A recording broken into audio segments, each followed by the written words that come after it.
Hello everyone, and welcome to This Nintendo Life, episode 214. My name is NBZ, and I have to repent, Bally. I was wrong. I was incorrect. I made assumptions, and I incurred. That's my Dooku. I incurred the wrath of Dooku, and we'll talk about it on today's show. But he stabbed me in the back, and I shouldn't have trusted him. Qui-Gon Jinn joined him. Qui-Gon Jinn, in fact, joined Dooku, and Pokemon Legends Arceus is a good game. So, we'll be talking about that today. But how are you doing, Bally? Are you afraid of being stabbed by Dooku? I always am afraid of being stabbed by Dooku. I tell you what, Edinburgh, it's the Windy City. It is, my goodness, we've had some wind. I think Dooku came over and just chopped your fence down, right? Yes, that's blowing what down the happened. parents' fence, and to help them get that moved out the way. And my God, it was just, I woke up at 6:30 yesterday morning, and it was Jesus. just 60-mile-an-hour winds just pummeling the window, and It's the Force. He is using the Force to just break us, So we just shouldn't have made fun of him last time. That was the key problem. No, and he's coming for our blood. But anyway, hello everyone. We're here. We're talking about video games, Nintendo. A lot of stuff to talk about today. Load of good fun stuff to be digging into. The year has started off with the first big release, and excited to chat about that. But yeah, Bally, we want to tell people what the show's going to be this week. First segment, we've got a ton of games to be talking about. Second segment, we've got your emails. And the third segment, we're going to be discussing how we keep Microsoft away from Nintendo. Because obviously Microsoft acquired Activision Blizzard. And we're going to talk all about that and how it might affect us Nintendo fans. Yeah, we'll see. Activision Blizzard, I believe that deal is actually more expensive than Nintendo's current market cap by 10 billion or so. So it's like, if Microsoft can just drop that cash, maybe they could do the same for Nintendo. But we'll talk about it and get into it. However, Bally, let's kick things off with the hottest new release on your Switch. It's a new Pokemon game, and this is an interesting one, right? I think this reminds me a little bit of Guardians of the Galaxy last year, where people saw that game and were like, well, that looks like it's going to be bad. Who's going to care about that? And Pokemon Legends Arceus... You mean people prejudged the game based on its graphics? Based on marketing and hype? And, based on marketing. Yeah. Marketing, I think, for games recently has been weird in that sense of some stuff has been marketed, I wouldn't say poorly, but just in a way that people look at it and they're like, I think that's going to be bad as a result of just certain elements of it, aspects of it. And Pokemon Legends Arceus is in that camp, right? Where they, for so long, didn't really tell us what the game was. I think people just saw it and were like, it's kind of an open world Pokemon game, but... They held out on that until about 2 weeks before the launch of the game, when they released that 15-minute video that sort of explains some of the stuff you do in that game, but still doesn't give you everything, really. Right. I mean, it gave us a good breakdown of the ideas and things they were going after. But for a long time, it was just pretty much radio silence.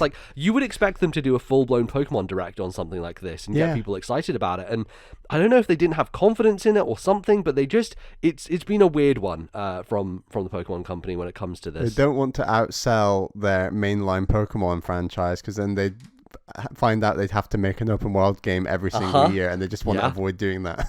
Yeah, that would probably be a nightmare. We kind of talk a lot about Game Freak and their relative smallness as a studio compared to a lot of other Nintendo's development houses and their ability to make games on this yearly basis. They are pretty much Call of Duty in a sense, right? Because they have to annualize this series. It is the most popular media franchise in the world.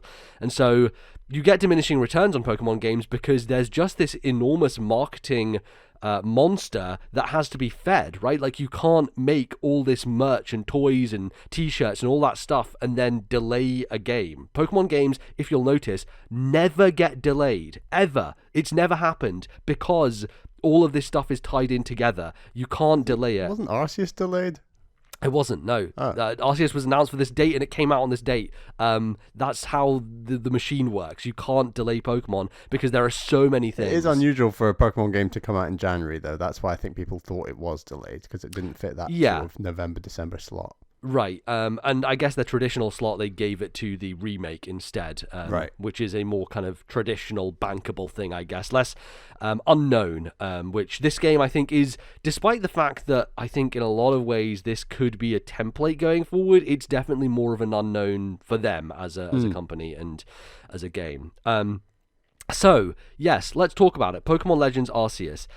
This is by far the most fun I've had with a Pokemon game in literal years. I would say since like the buzz of us playing Diamond and Pearl back in 07, which is not saying much because like after that Pokemon games became boring for me because, as you know, competitive Pokemon breaks your brain and then you just see all the numbers and ones and Once zeros. You've been to the dark side, there's nothing no quite going like back. it. Exactly, yes. I became Dooku and could not go back. So as a result, I just wasn't really enamored with them. You know, I played obviously competitive for a very long time and got bored of it and decided to stop, and then I came back with Sword and Shield to just play the main game of that, and the joy I got out of Sword and Shield was really having no knowledge going in and being surprised by Pokemon I'd never seen before. It's an experience that I frankly don't think I have ever had, because every generation of Pokemon is like, the first generation, you just knew it, is just cultural osmosis. Second gen, like I got this book before the games came out, so I knew all the Pokemon, and every gen after that I would look up what the Pokemon were from Japan before they came out. So Sword and Shield was literally the first time where I just went in completely fucking blind, and it was a great experience of just like finding these new Pokemon and being like, I have no idea, this is a dragon in an apple, that's weird. So that was a great fun time. But again, Sword and Shield, a pretty basic bitch ass game, like not very interesting, very bare bones in a lot of senses, but still fun and enjoyable. But I think Pokemon Legends Arceus sets a new template, and in so many ways it just fucking gets rid of bullshit, which it's so refreshing. Like, it feels, a lot of people are going to say this is a Breath of the Wild moment, and in some ways I think a lot of people are referring to the open world when they talk about that, like the exploration and all of that stuff, and I don't think it's quite there in that sense. When I say Breath of the Wild moment, I more mean a franchise just changing itself and like re-examining its aspects and saying, why did we do this way? Just because tradition, so let's fucking change it. And that for me is what Zelda did with Breath of the Wild, was it examined every aspect of itself as a game and was like, okay, well, how about if we change things because this makes more sense given what we're making here. So that feels like, for me, what Pokemon Legends Arceus is doing. Currently, I'm about 7 hours in. I'm like 6 hours 45 or so.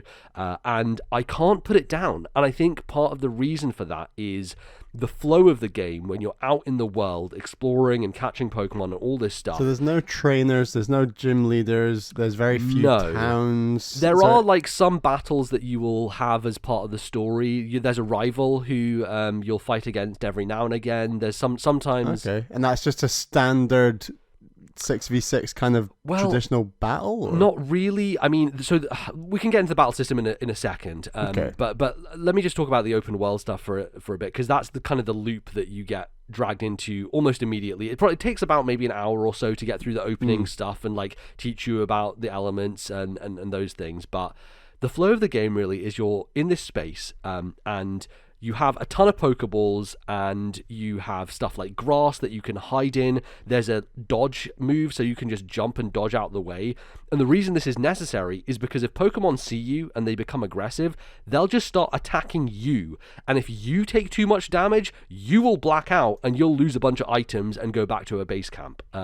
So you are kind of crawling around in the grass. It's survivally then. Survivally, like trying to hunting almost, like Monster Hunter adjacent in a sense, people have been saying. I've had a lot of Monster Hunter comparisons. Yeah, I think that's kind of like the hub area nature of it, but these, even though it is more of a hub design, it is a much bigger space than you would imagine. It does feel like an open world because it is a large area that you're traversing, and there are multiple large areas. I've just got to the second one, and it's like a desert kind of area, and that is equal to size of what you originally start with, and the original area you start with opens up as you get further in. So like once you get past a certain point, you can get past this bridge because there's a river kind of blocking you, and there's still parts of that first map that I haven't opened yet that I imagine once I get like water Pokemon I can ride on, then I'll be able to access other areas in that map.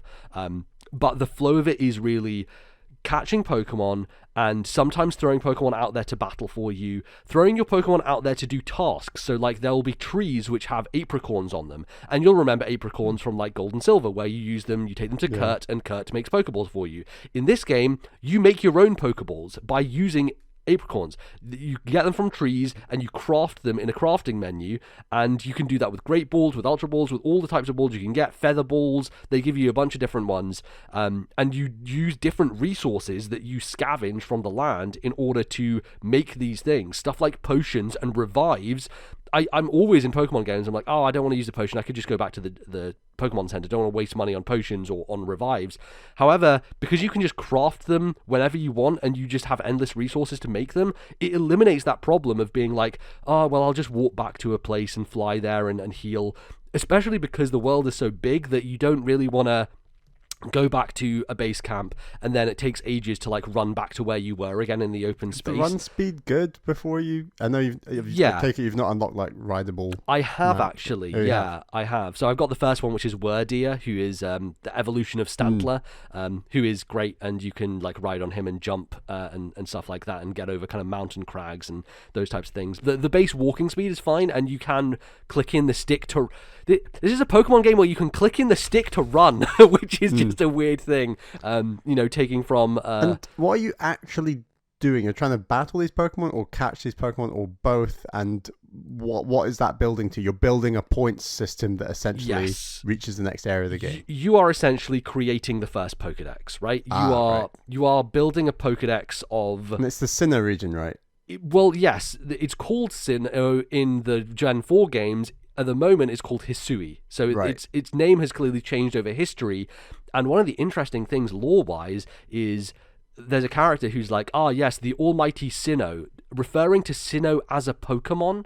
And I'm interested like how that bears out. Like, is that referring to Arceus? Is that referring to Dialga, Palkia? Like, what happened to make it so that the name Sinnoh became associated with the region as opposed to... You're invested in a Pokemon story. I know, like, there's lore shit in this, which I'm like, why do I care?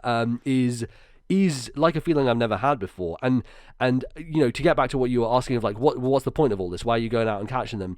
It really gets the promise of gotta catch them all better than any game in the series, because you are not just catching one Pokemon to add it to your Pokedex. You are kind of doing this thing called research points. So each Pokemon has a kind of entry in the dex, and catching it only like adds it to your dex, but then you have to do other tasks with it to max out its research points. So you could defeat a certain number of them, you could use them in battle with a certain move, you could use a strong style move when you're fighting, you can do a side quest that's related to them that will add a research point.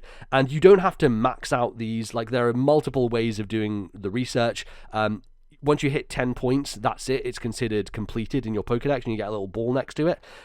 But it's a really satisfying loop, because often in Pokemon games, there's a lot of slowness, right? You walk in front of a trainer, they'll have an exclamation mark over their head, they'll slowly walk towards you, they'll be like, fight me, person, and they'll go, you'll go into the battle, and it'll be like, you sent out this person, you sent out this, it's very slow. There's a ton of downtime when you add it all together. It's like, wow, this game is slow.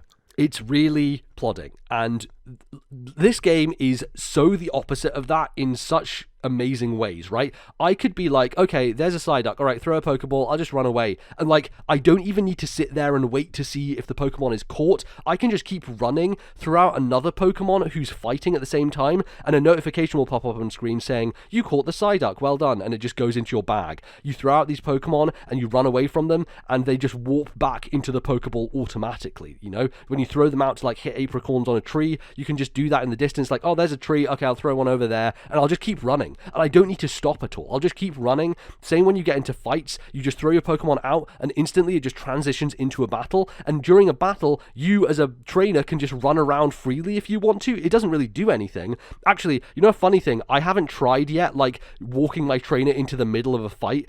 and waiting to see if like someone uses flamethrower. What if I'm standing in the middle of a fight when a Pokemon uses flamethrower? Will that damage me? Because I suspect, given what this game has done so far, that it would happen, that I would take damage. And what's the point? Is the point of that fight to level up your Pokemon, or are you just trying to weaken a Pokemon in order to catch it? Like... Well, so it still manifests in that way. So if it's a hard to catch Pokemon, you can see it. So when you aim your Pokeballs, it will give you a little indicator of how hard it is to catch. The number of arrows it has on it kind of dictates like how easy or how hard it is to catch that Pokemon. So if you have thrown a Pokeball at it, and then it escapes, it will enter kind of a rage mode, or like it will enter a mode where you can't throw another Pokeball at it. So in order to try and catch it, you'll have to throw one of yours out, weaken it a little bit, and then throw a Pokeball to try and catch it again. I had a Carnivine that I was just fighting yesterday who was a big pain in my ass. Like, I couldn't catch him using a regular one. He broke out, and then I was fighting him for ages and threw like multiple Great Balls at him. Finally got him down and caught him, but it definitely has that element of Pokemon in it, which is just weakening them to catch them, but it's not the be-all end-all. You don't have to do that. If you can get them on a first time with a lucky throw, then you have them, and you don't have to worry about it. But also, fighting Pokemon will sometimes add research points, so defeating a certain Pokemon will add to its research points, so you ultimately could get maximum research points from just killing one species and not catching it at all. Okay.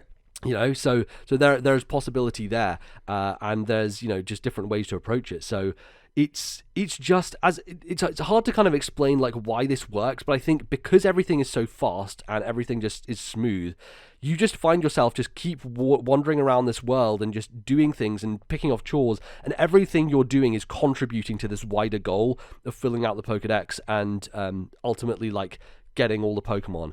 And it's a weird feeling. Is there like lots of bars going up? That's like very satisfying. There's constantly like when you fight something or when you catch something, all the Pokemon on the left-hand side of the screen will gain experience to different levels. So every Pokemon gains experience at the same time. Like, it's the XP share kind of thing where you're not leveling up one Pokemon really slowly. In your party of 6. In your party of 6, yeah. So you're not doing one Pokemon really slowly. You have the whole party just leveling up alongside you, and that's great. It just like it feels like a game that is so easy to play and so fun to engage with because of those systems that make things smooth. And are the only standard trainer battles the battle against your rival?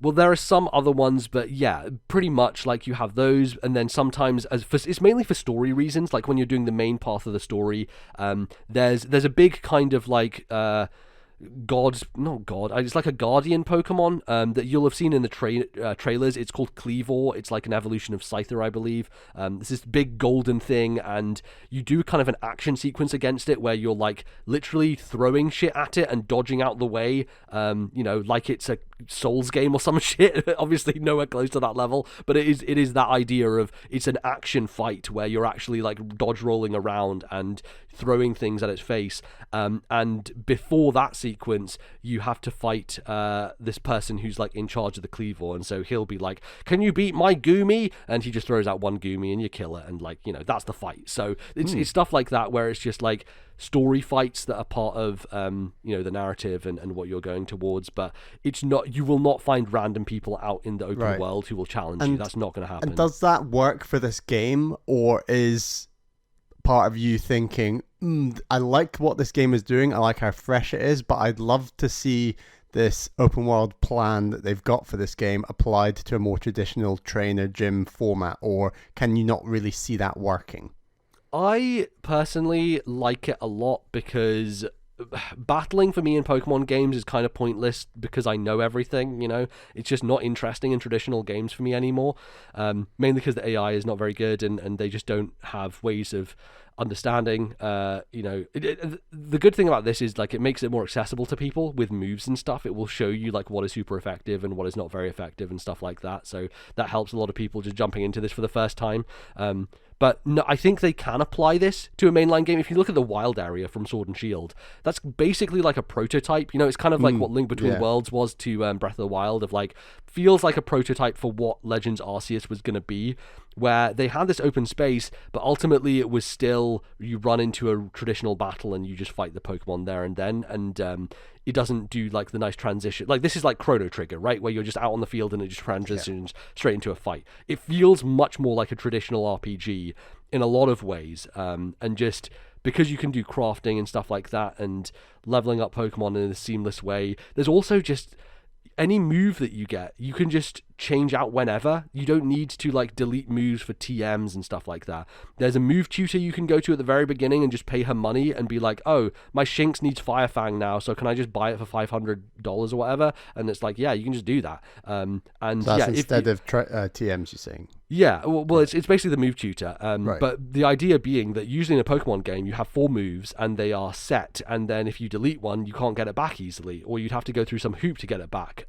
Whereas now you can just go into the menu and just be like, oh, for this battle, I'm just going to use these 4 moves. And then you can just trade them out whenever you want, right? Oh, that's very cool. It's just such a smart, and it's like, why did we never do this? It's because, you know, Pokemon is mired in tradition and they just do the same thing they've always done because they've always done it. It's same with loads of Nintendo franchises. Well, a standard RPG, you accumulate moves and you exactly. don't really lose your old moves. You just gain new moves that you want to use. So by the end of an RPG, you typically have 8, 9, 10, 11 moves, but Pokemon has always been 4. Final Fantasy VI, you have like Fyra, Firaga, Right. you know, all that stuff. It stacks. Yeah, Pokemon has always been your 4 moves. I guess it's coming from Red and Blue, where they couldn't maybe fit you having all the other moves, or for whatever reason. But then, as you say, it's just stuck.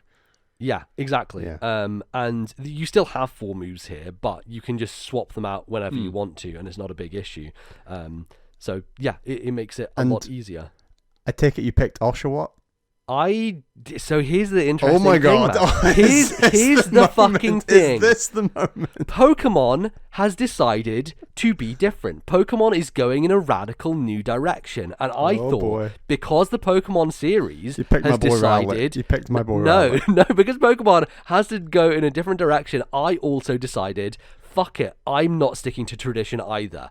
And I'd play another regular Pokemon game, I'll pick the Water Starter, of course, because that's what I do. But because this is different, is the worst out of these 3. Come on, well, like Cyndaquil and Rowlet. Let's be frank, they all suck. All final, from a competitive standpoint, all final evolutions of these Pokemon are bad, and are some of the worst ones. Okay, competitive, come on. You think that's what they get points for on the internet? No, well, yes, it's all about cuteness, of course. Exactly. Rowlet would win that in the cuteness contest, no question. Made out of leaves.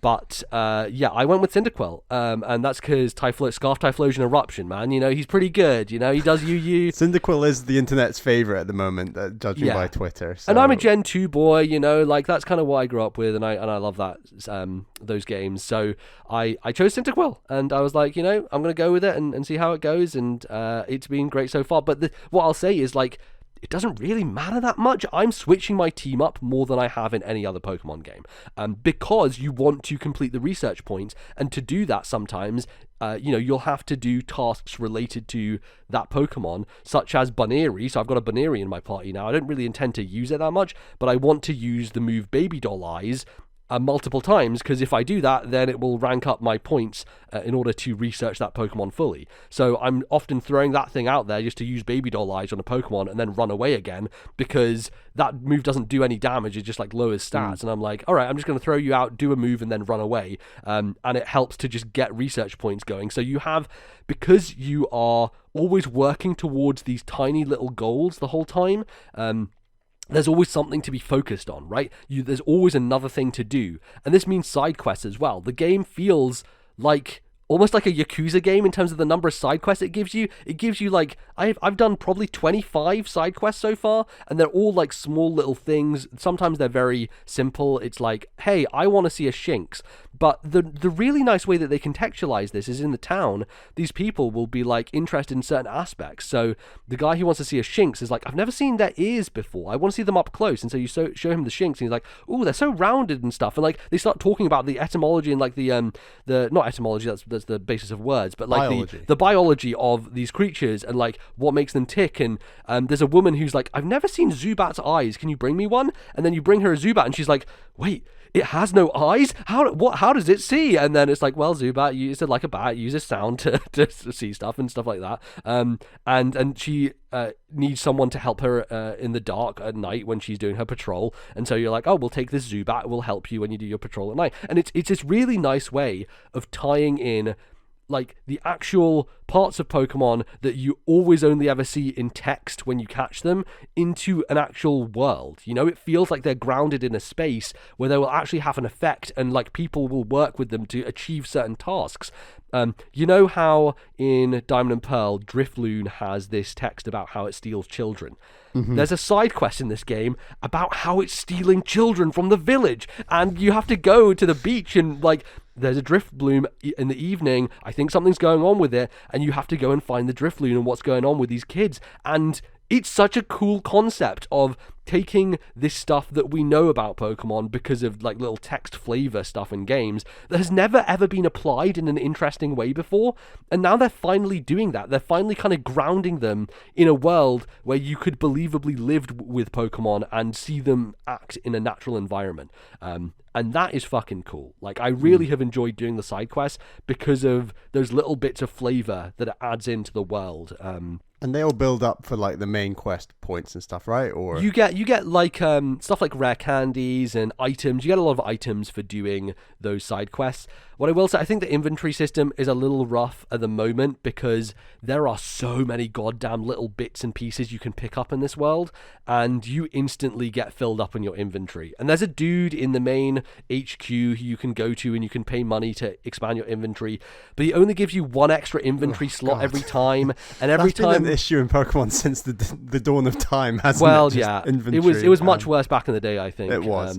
But that's interesting that maybe that's one thing that they can smooth out that they haven't. But it feels like you pay him 100 and then 200, then 300, then 500, then 1,000, then 1,500, then and each one gives you one more slot. And each one gives you one more, but it keeps getting prohibitively more expensive to the point where I saw someone on Twitter being like, 12,000 now, and I'm like, Jesus, man, just to get one more slot. Which, you know, it just, I guess it forces you to prioritize what you actually need with you out in the field. It maybe adds to the survival element. I was just about to say, isn't that a very survival kind of game aspect? I think so, in some senses. And I guess the thing that's important is they do give you, so you can craft at a base camp, but you can also craft out in the world. They give you a remote crafting kit. So it's all about like, what stuff do I have to have apricorns with me so that I can craft new Pokeballs in the field. And I want to be able to make new potions and revives so that I can just heal people and not have to warp back every time. Right. So it, in some senses, it's stuff like, oh, I picked up a Firestone. Well, I'll need that to evolve an Eevee later, but I'm just going to put it in my box for now. You know, it's not necessary at the moment. So it's just a little bit of a hassle. I've never been a big fan of limited inventory systems. A lot of people in games on PC, stuff like Skyrim and The Witcher 3, the most popular mods for those games are always the infinite inventory ones, where you'd never have to worry about it anymore. But, you know, I get it from some perspective. It forces you. Do you think you'll complete the Pokedex? I feel like I want to right now. Obviously, like, that's a statement of intent, and I do you know how many Pokemon are in the game? Or I don't, and that's kind of exciting as well, you know, like, okay. I don't, but like, there are some moments in this game where it's always exciting to come across a Pokemon you've not seen yet in the game, even if it's an old thing. Like, but there are no new Pokemon that we're aware of. I think the only new stuff is different forms of Pokemon. So Cleavor and Wurdeer. I guess Wurdeer is new in Basculegion. They've been doing that a little while now, I guess, since Sun Moon XY, I guess. Yeah, they've been showing those in the trailer of the new evolutions. And you can, I think there are probably some more surprises in there that I haven't seen yet, which is going to be fun. But there are moments where, like, I was up on this hill and there's this big lake, and I'm looking in the distance. I'm like, that fucking Gyarados flying in the sky? And there's this Gyarados just like going in the sky, just above this lake, just fucking flying over it. Yeah, I mean, he is a flying type. Yeah, but it's super weird. He's just like this kind of snake in the sky, just like going over. And I was like, what the fuck is a Gyarados up there? How do I get that? Like, was it a Breath of the Wild dragon moment? Obviously not to that like level of just awe and wonder, because obviously this game doesn't come close to that. However, it was adjacent to that. It was like, oh shit. Cool. Really I want to get that Gyarados. That was what I was going to ask. There's been a lot of chat about the look of this game, and how do you think it looks, and how does it run, bearing in mind the frame rates in some of the trailers were horrendous, and how well polished and smooth does just the running around feel generally? It is kind of bad. Okay, so in terms of jank or like the look itself? the look. So I think from an art perspective, the game is really nice. I like the art direction. I like the It's simple. It evokes Pokemon. yes. It has this kind of humble old Japanese town feel to it. You know. Can I also just point out your shoes automatically come off when you go inside like a traditional Japanese building. Do they do that? I Yep. didn't notice that. Watch this next time. So in Japan, Oh, for those shit. who don't know, you take your shoes off when you go inside in buildings, and because they have a thing about germs that are on the soles of your shoes. Right. But in this game, I saw on Twitter that when you walk from outside onto a tatami mat, your shoes automatically vanish and you go barefoot. That's really cool. Yeah, I have look not out for noticed it. that, but that's awesome. Yeah, it has that kind of cozy feel to it, and I like I think all the characters look great, and the Pokemon look great. That's really clearly what they put their effort into was the Pokemon and the characters. The world, less so. It's muddy, you know, like the textures are not great. The trees I've not been a fan of since I first saw them. I think they're just a little rough to look at generally. And the reason I've been playing in handheld mode is because this game looks real bad on a big display. You can see the jaggies from a mile off. It is just, there's zero anti-aliasing going on. It's almost like you could cut yourself on the edges of these character models, you know. That's how I've seen sharp like shadows they are. like gradually scale in and out, kind of like Yeah. loading in. And Obviously, things. there's like popping and stuff like that, which is fine. I'm not that bothered about that stuff. But it's also, it might be my monitor because it's a high frame rate monitor, but 30 FPS games tend to look worse, even more so. And the frame rate seems more stable when I'm playing handheld. So I don't know if that's a dock thing or if it's a my monitor thing. But I was feeling almost a little motion sick playing it on my big monitor, which never a great sign. And it's just not worth it. Like I think that you still get the grandeur and the size and the kind of fun of the world playing it handheld. And if you have an OLED, I'm sure it looks much nicer. But yeah, I have been playing it mostly handheld and probably will continue to. And I guess the reason for that is just it looks and feels better when you play that way.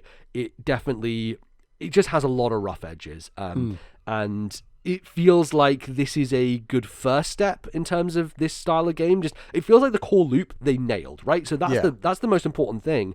And iterating on this just means like making it look better next time and making it feel as a world more kind of enticing from a visual standpoint.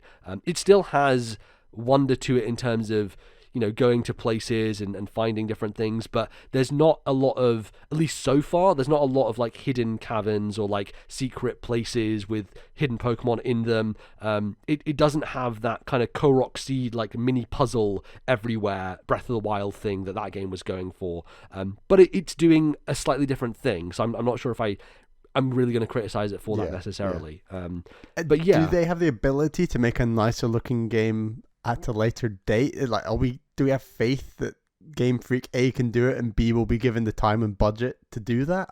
You know what I mean? That's the issue, right? Like, I think they need to be given more time, you know? Like, if they are to make something that looks better, they need to either get Monolith Soft on board to help or like have more time to really craft a world that can be compared to something like Breath of the Wild, because they certainly have the money to do it, you know. We were sort of WhatsApping and discussing how could Game Freak do this, and like we suggested, you know, Forza, they bounce between Horizon and the main game, and what if Pokemon bounce between three pillars, as it were, where you've got your remakes, you've got your mainline game, and then you've got your open world style game, and one of them comes out every 3 years, so you keep that annual cadence going, but then each team ideally has a little bit more time to develop these games. Yeah, absolutely. I think they got Ilka now, who did the Diamond and Pearl remake, so if they have them do remakes... Right, so it could even be even quicker, maybe. Yeah, if they had another studio who came in and did other... Like, if you want to keep the annualized franchise, which I get it, you know, they just want to keep making money, then just have more studios that are working on Pokemon games every year so that you can afford to let Game Freak take 3 years. Like, imagine Game Freak had 3 years to make a Pokemon game. That's unheard of, right? I think that would be really a big deal and would make a massive difference in terms of a lot of the stuff that people are complaining about. At the end of the day, I don't think it matters. Like, visuals are an important aspect of video games, for sure. You know, I enjoy games because they are pretty a lot of the time, and impacts my It's enjoyment. the icing on top. It's not the content, as it were.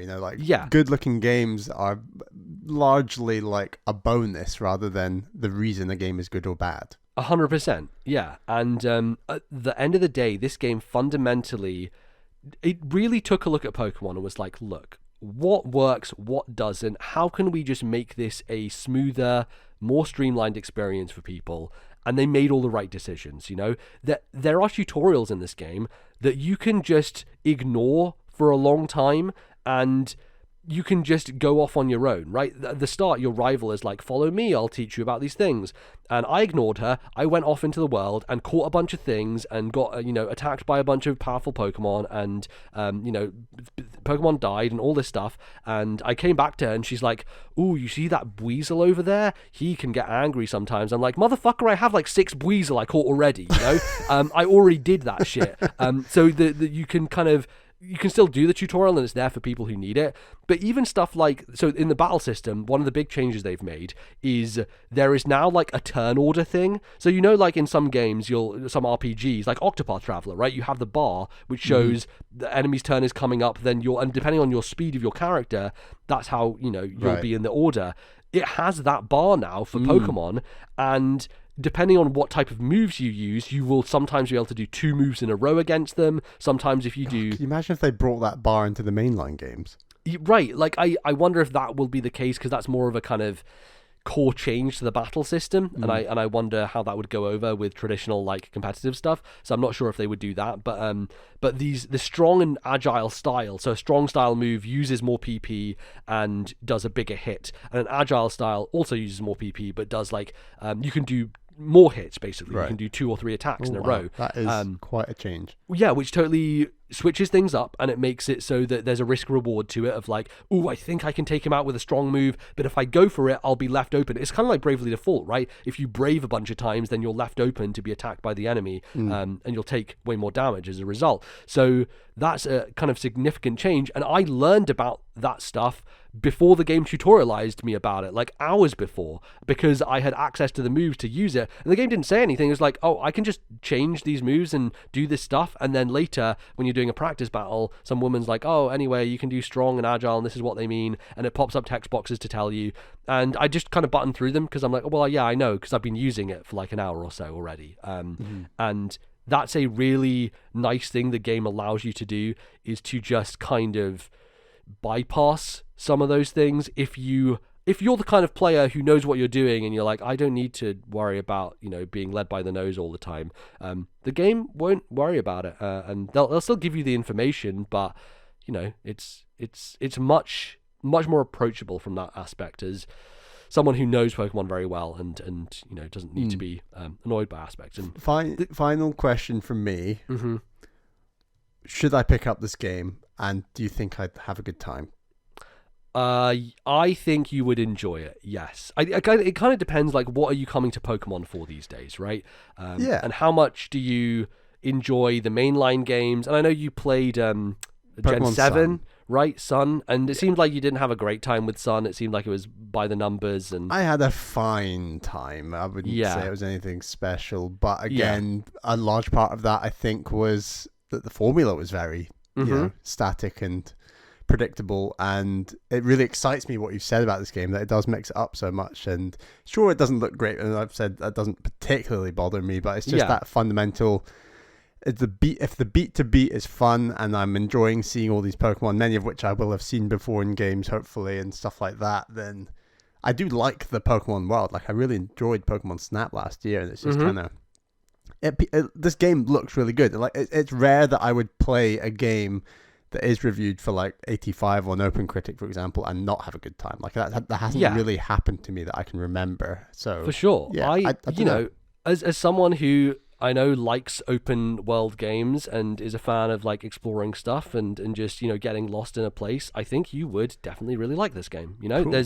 There are just elements of it that are really well refined and just really well thought out to make it a smooth experience of like okay, I'm going to turn off the rest of my brain and I'm just going to put on a podcast and I'm just going to wander for hours in this expanse and see what I find and have that satisfying moment of like, once you have had a session of doing that, you go back to the professor and you're like, all right, give me all my survey points. And he just dumps a bunch of points on you at once and it fills out your Pokedex and you rank up. That's kind of the system in this game of once you get up a level, you get another star to your rank. And that's how you increase. It's like what gyms did in the past of like, now Pokemon up to level 30 will obey you. Okay, so when you get a new rank, it does that stuff. And then you unlock, that's how I unlocked Great Balls, was by ranking up. It's like, now you have access to these balls and you can do catch more difficult to get Pokemon and those types of things. So everything is just really well refined from that aspect, and there's always surprises. I've been seeing a bunch of stuff on Twitter of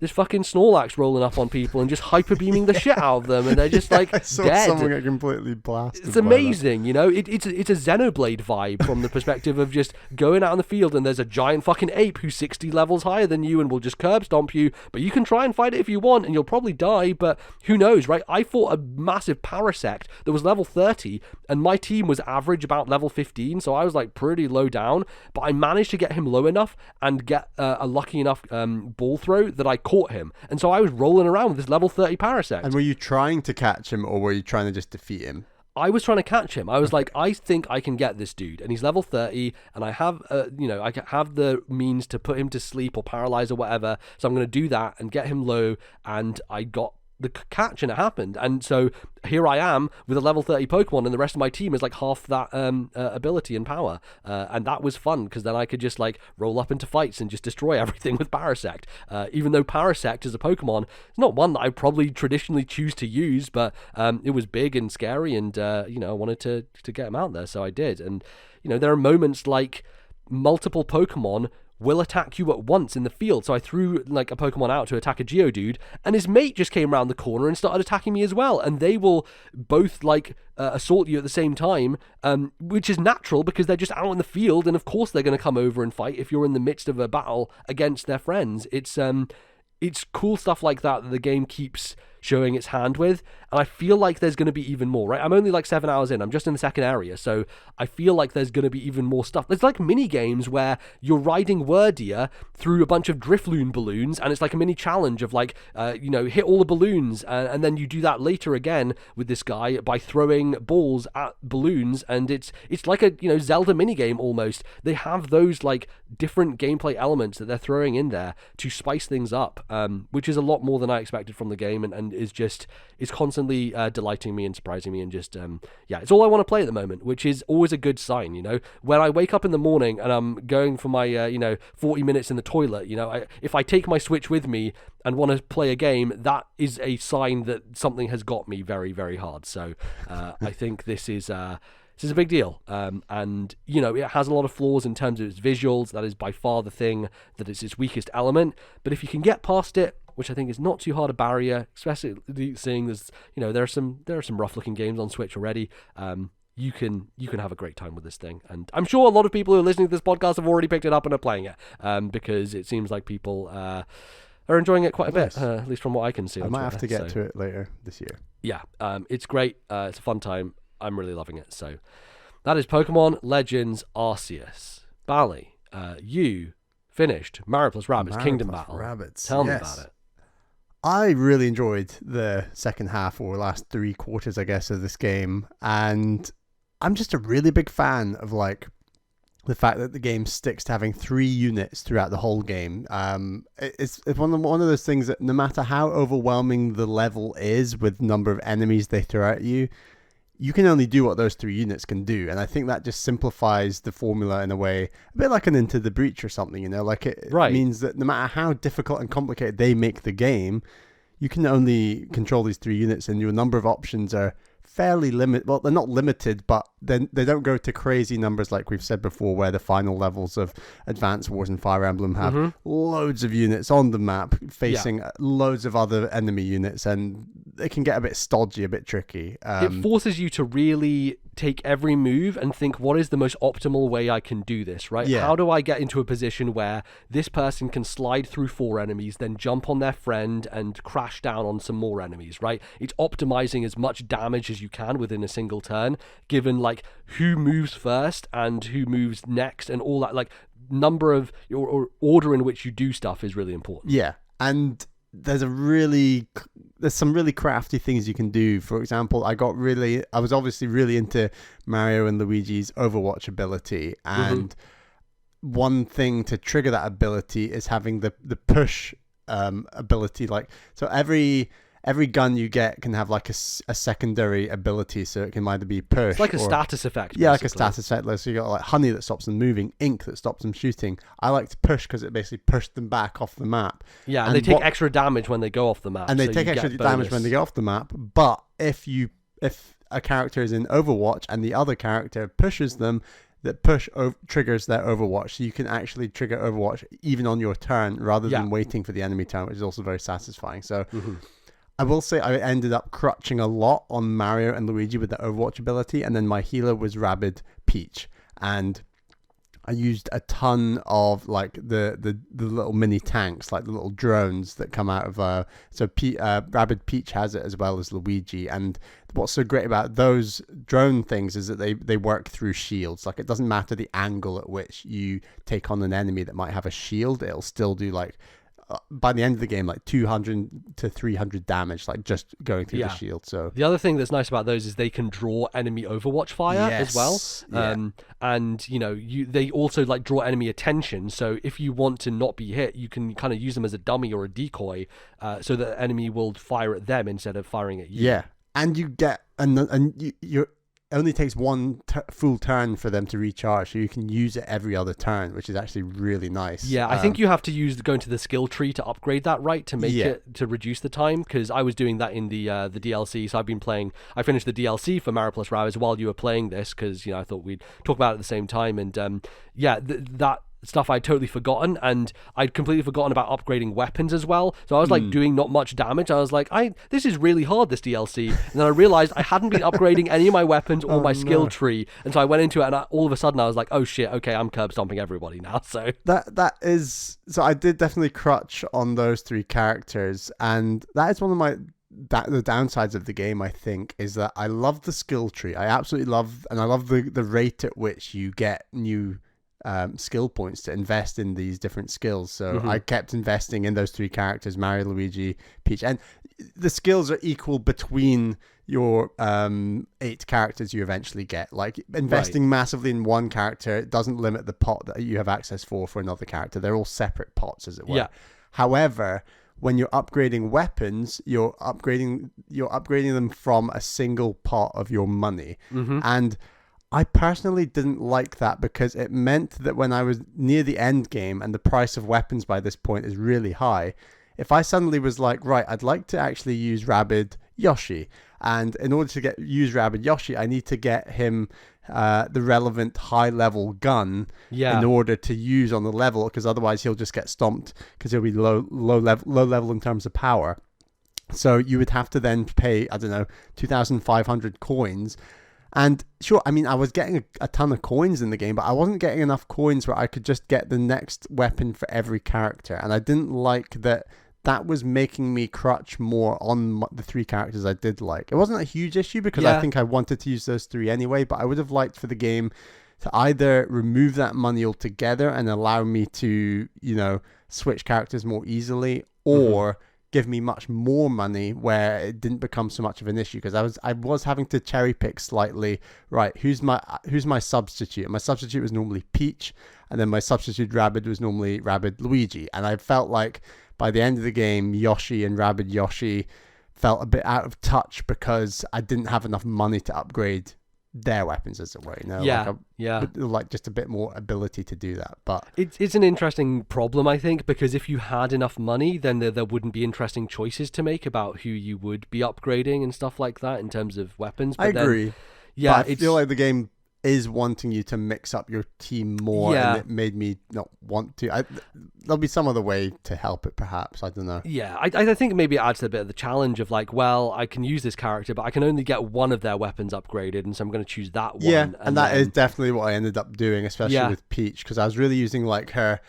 So Peach she has a heal jump, right? She's got a heal jump, which I loved and upgraded massively, and used Peach quite a bit. But Peach has Overwatch like Mario and Luigi, but she's got like this short range spray shotgun. Yeah. And the downside of that in Overwatch is it's incredibly easy to hit your own characters. I ran into this problem with Cranky Kong in the DLC because he has the same blast shotgun that Peach has. And the problem with it is Peach is almost always going to be very near your other characters because you're constantly using her jump in order to land near other characters, which gives them a heal. On top of the fact that you'll then go put her into Overwatch, and then if the enemy sneaks up behind you next to your teammate, Peach will spin around and just shoot the both of you. And it's like by the end of the game, she's very powerful and can like one-shot Mario or Luigi or a Rabbid or whatever. And it's just like, that is just gambling. So I ended up not using Peach quite as much near the very end of the game. And I did like her. She's got like this bouncing duck thing she can throw. Oh, right, like, grenade, yeah. It's like a grenade. And again, a bit like the drone tank thing. It can go through shields, which is very useful. So there's some issues like that. I was like, well, this clearly is just an inferior option, so I'm not going to use it kind of thing. And I felt that with a number of abilities and characters, but I did get a lot of satisfaction out of like, right, I love Overwatch. I'm going to max those out. I'm going to max out Rabbid Peach's healing ability. Like it was healing 70%, I think, of like health by the end of the game. Yeah. And then I thought Luigi was maybe the best character in the game, so I really maxed out like his movement ability and his health and just everything. And it was very satisfying. I think the end of the game was very challenging, but not in the way... I wasn't screaming at my screen quite as much as like a game like Codename Steam, which is always a good sign. And I never felt like I had to use the extra health encouragement thing. So you're kind of given like this option of like, oh, you failed this level. Would you like more health to make the level slightly easier? And I resisted every time, which was fine. And yeah, it's a very, very strong game. I think I really look forward to the sequel. I'm not going to get into the DLC or play the extra stuff. I'm quite done with it. It's a long game. It was like 25 hours. It's like 25 to 30 hours, and the DLC is at least 6 to 7 hours on its own. So it's a lot of the same stuff. Although the DLC mixes stuff up, so I played that, and I think it's a lot of fun.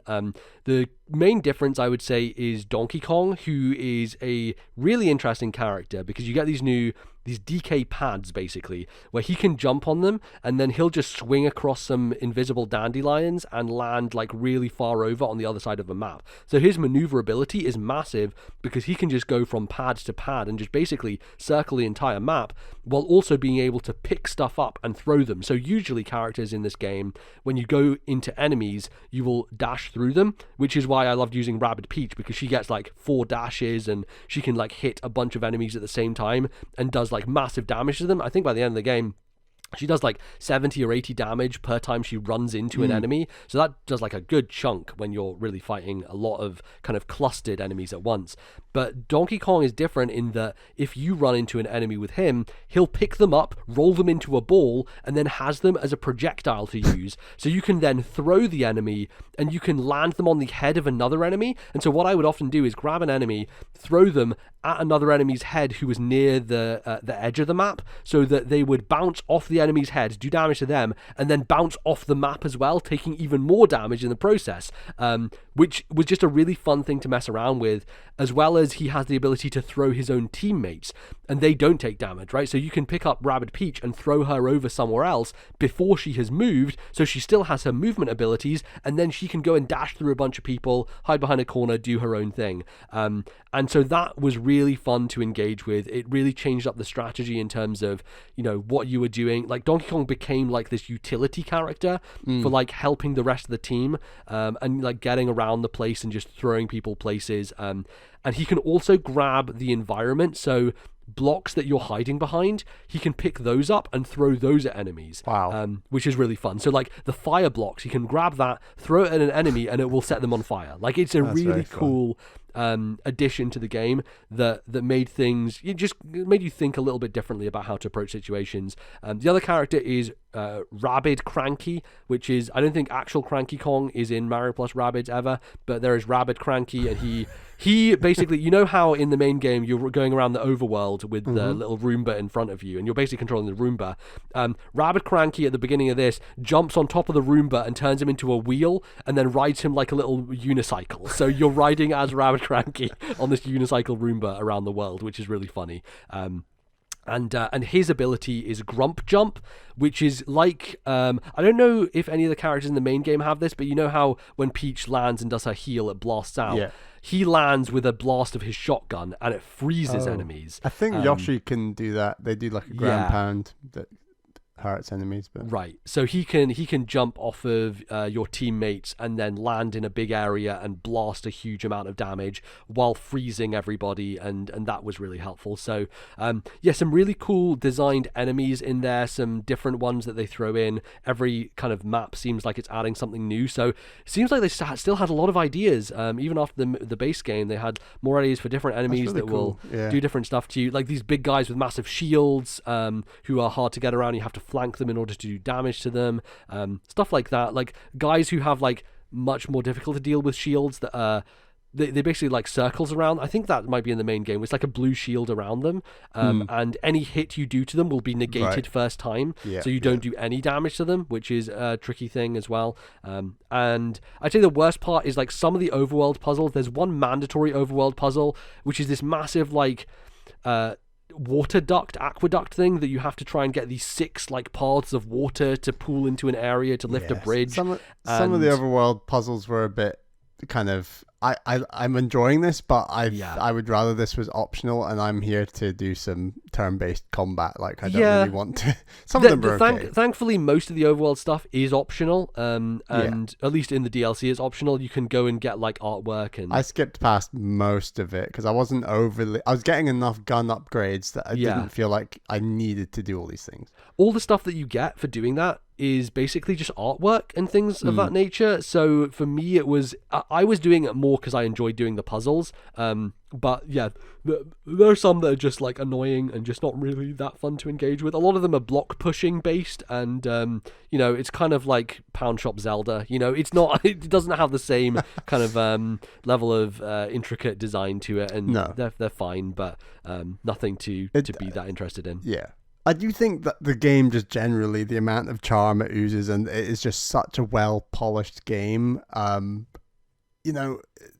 aren't enough games like that are just kind of like AAA polished games on Switch. And it's great that, Ubisoft have teamed up with Nintendo and done this game because it's really unique. Like I'm really looking forward to Sparks of Hope. Sparks of Hope, Mario plus Rabbids Sparks of Hope later this year, and I think we're gonna get like Rosalina and stuff, right? So probably loads of Mario Galaxy references. I will say one more thing which I thought was hilarious. As I mentioned, Peach has this wide firing shotgun that hits lots of enemies at once.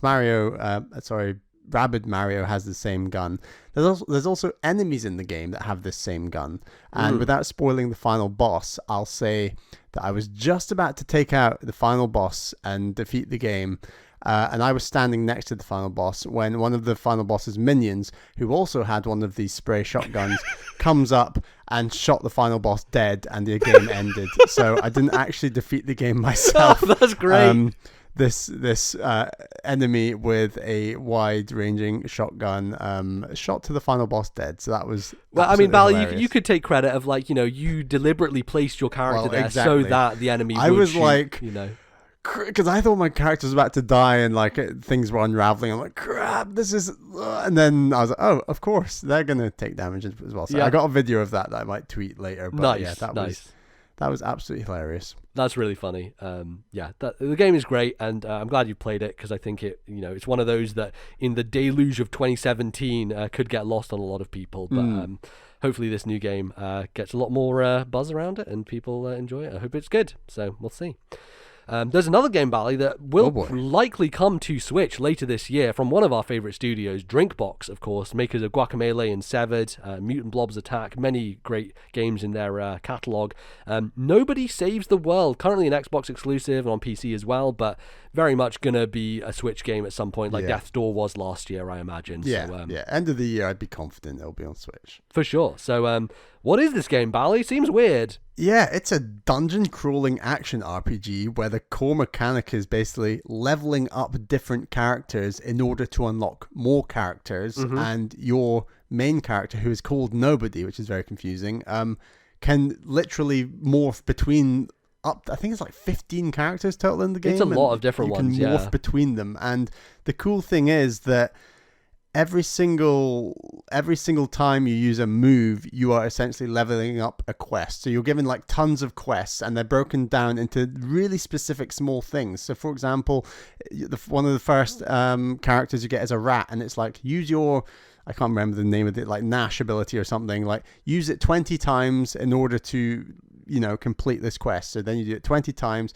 and you will get to this point. It's this currency, and this currency, it's called like magic wand stars or something. I can't remember. Stars, I think. Stars. Yeah. And you're using those stars to then access more dungeons, and then you keep going through dungeons to level up more. And it's a very satisfying gaming loop as you're leveling up and unlocking more characters, and every single character has their own abilities, their own weaknesses, their own strengths, and then later in the game you can then like mix those abilities together between characters. And yes.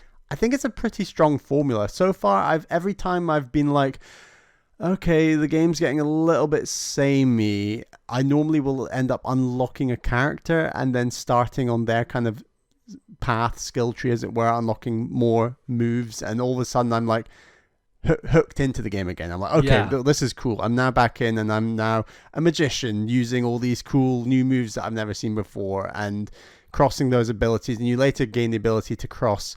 You got passive abilities and your regular abilities, and regular abilities use up mana, and it's a balancing act of keeping your health up while using up mana while trying to defeat all the enemies around. You build up mana by doing regular attacks exactly. as well. So, you know, it loops in of, if you've used a bunch of mana up, then you just need to use your regular attack to build it back up again. And I'm really enjoying it so far.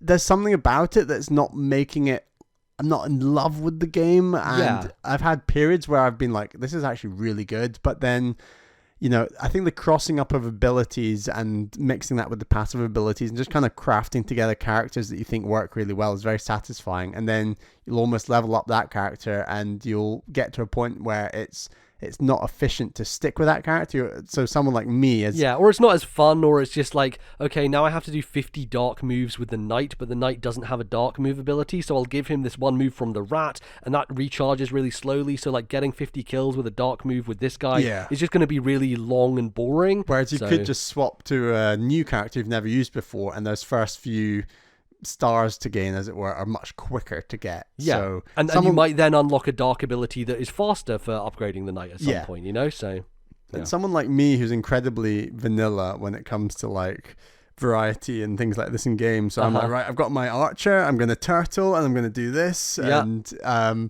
so I'm forced that, yes, while the archer is my favorite and I've maxed them up to like special rank or whatever, I've still got loads of other characters I'm spending most of the game with. So it's not like I can just, this character is my favorite, therefore I'm going to beat the game with this character. I guess you could, it's much harder to technically do that because you need to level up the other characters to gain the points to access the dungeons. The dungeons basically force you to do that because they have specific, so the game has this thing called wards, which is basically a damage type as a shield, so you can't get through to attack this enemy until you've broken this shield with a certain which is like damage Guacamelee. type. Yeah, exactly. So it's like you have a light shield, you have to use light damage in order to get through and break through that. Same with sharp or blunt or dark. I think those are the 4 types of damage. And if you don't have the correct character, so I went into a dungeon which was like light and impact damage, and I just wasn't getting anywhere with it. I was like trying to switch up characters, and then I unlocked the magician, and his main attack is light, which is quite quick and comes out really fast. And then he has familiars who do sharp damage as well. And I was like, oh, this is like the perfect character for this situation. And so I had a much easier time. It's crazy like how different you can do depending on the character you have and the abilities they have at their disposal. So yeah, I will say the whole game basically feels completely designed around this core RPG leveling up, swapping characters mechanic. And I will say the dungeon design is incredibly boring in the sense, I think thematically they change up the look, which is nice, but they're basically you just walk through corridors defeating enemies, and that's it. And there's a final boss at the end of each one, you know. And I agree. It's not enjoyable from a level design perspective because all the juice in this game comes from just killing enemies, and that's I guess like a lot of the enjoyment is more the setup, because I like killing enemies and it's fun and it's great, but like you won't get anywhere unless you have the right character and the right setup. And there is definitely a skill in juggling your abilities and making sure you keep your health up. But Yeah. I think most of it comes from the initial setup of like, what are you rolling into this with? Yeah. You know? And you cannot change. You can change your character mid battle, but there's no slowdown when you get out the wheel. That's annoying. So I think it's probably like they've done it on purpose to make you have to clear that little skirmish, as it were, with your existing character, and you need to plan ahead. I don't know if they did that on purpose. You can also just pause and slowly you go to the menu and change someone over if you're a bit too worried about dying. But that's just cumbersome, you know. I do wish that the wheel had a slowdown effect to it, because it would have made situations like that much more manageable. Because you end up just taking a bunch of damage that you don't mean to, which is just frustrating in the end. So I'm maybe like 3/5 through the game in terms of like major dungeons I need to do, and I will say I'm just kind of not done, but I don't really care for like the characters and the writing in this game. Like I enjoyed it with Guacamelee, and I think it's probably still some decent writing in there, but I'm just here for like the skill trees and the leveling up and the dungeons, and I'm kind of past the lore and the world, and I don't really care for like this little character who's got some joke they need to tell me, and I'm just kind of like past all that. And I don't know if like that's so. I guess it's quite intrinsic to Drinkbox in a way. I don't know.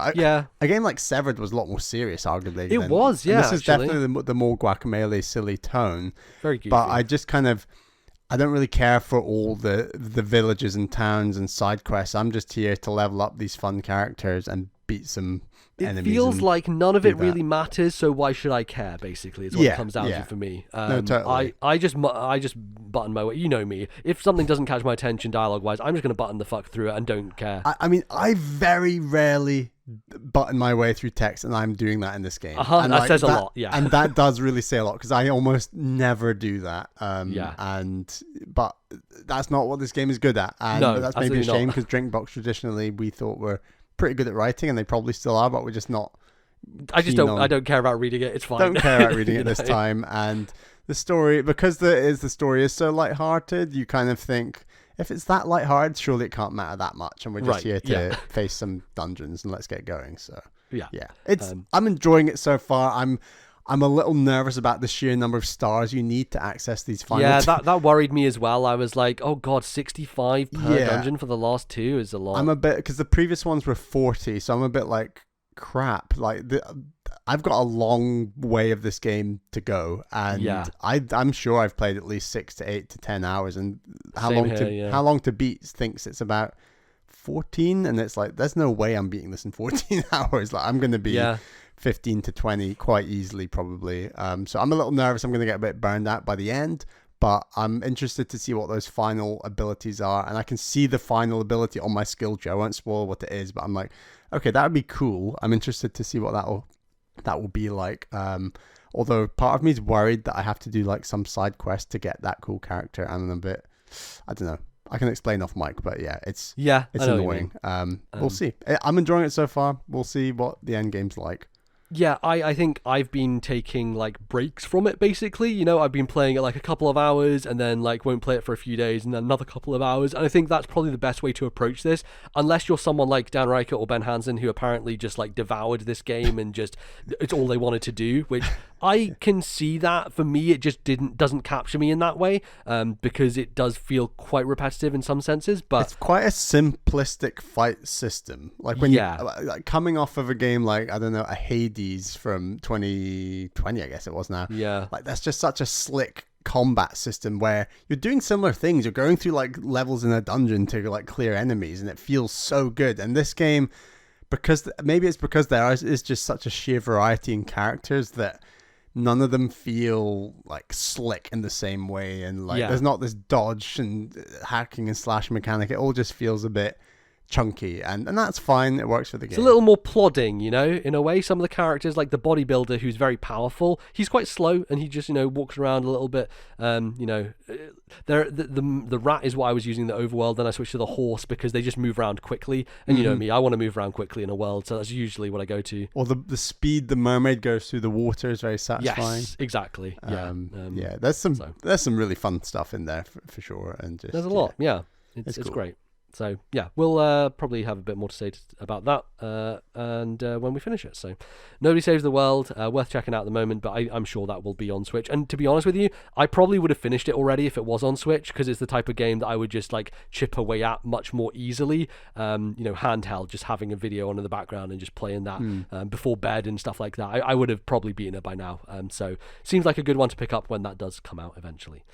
Last thing I want to talk about here, Bally, is I have been chatting for a while of like, I want to get like a little mini emulation handheld. I fell down a YouTube rabbit hole. This is what happens sometimes when I'm at work, and Nintendo are not helping you in the way they should play all of these old RPGs. No, I have two YouTube accounts. Obviously, I've got my one that I use when I'm at work based on my work account, and sometimes obviously you're working, you're like, I need a little break. Let's go on YouTube and see what's up. And there's just a bunch of bullshit stuff in my recommendations, and then I just come across this thing that's like, ooh, mini retro emulation handhelds, and I just find this whole community of people. There's tons of these little things, and I'm just doing a bunch of research. I'm like, ooh, I would like to go back and play some GBA games that are really niche and like licensed games and stuff that you can't get anymore. And there are some Super Nintendo games, like I played what the fuck is it called now?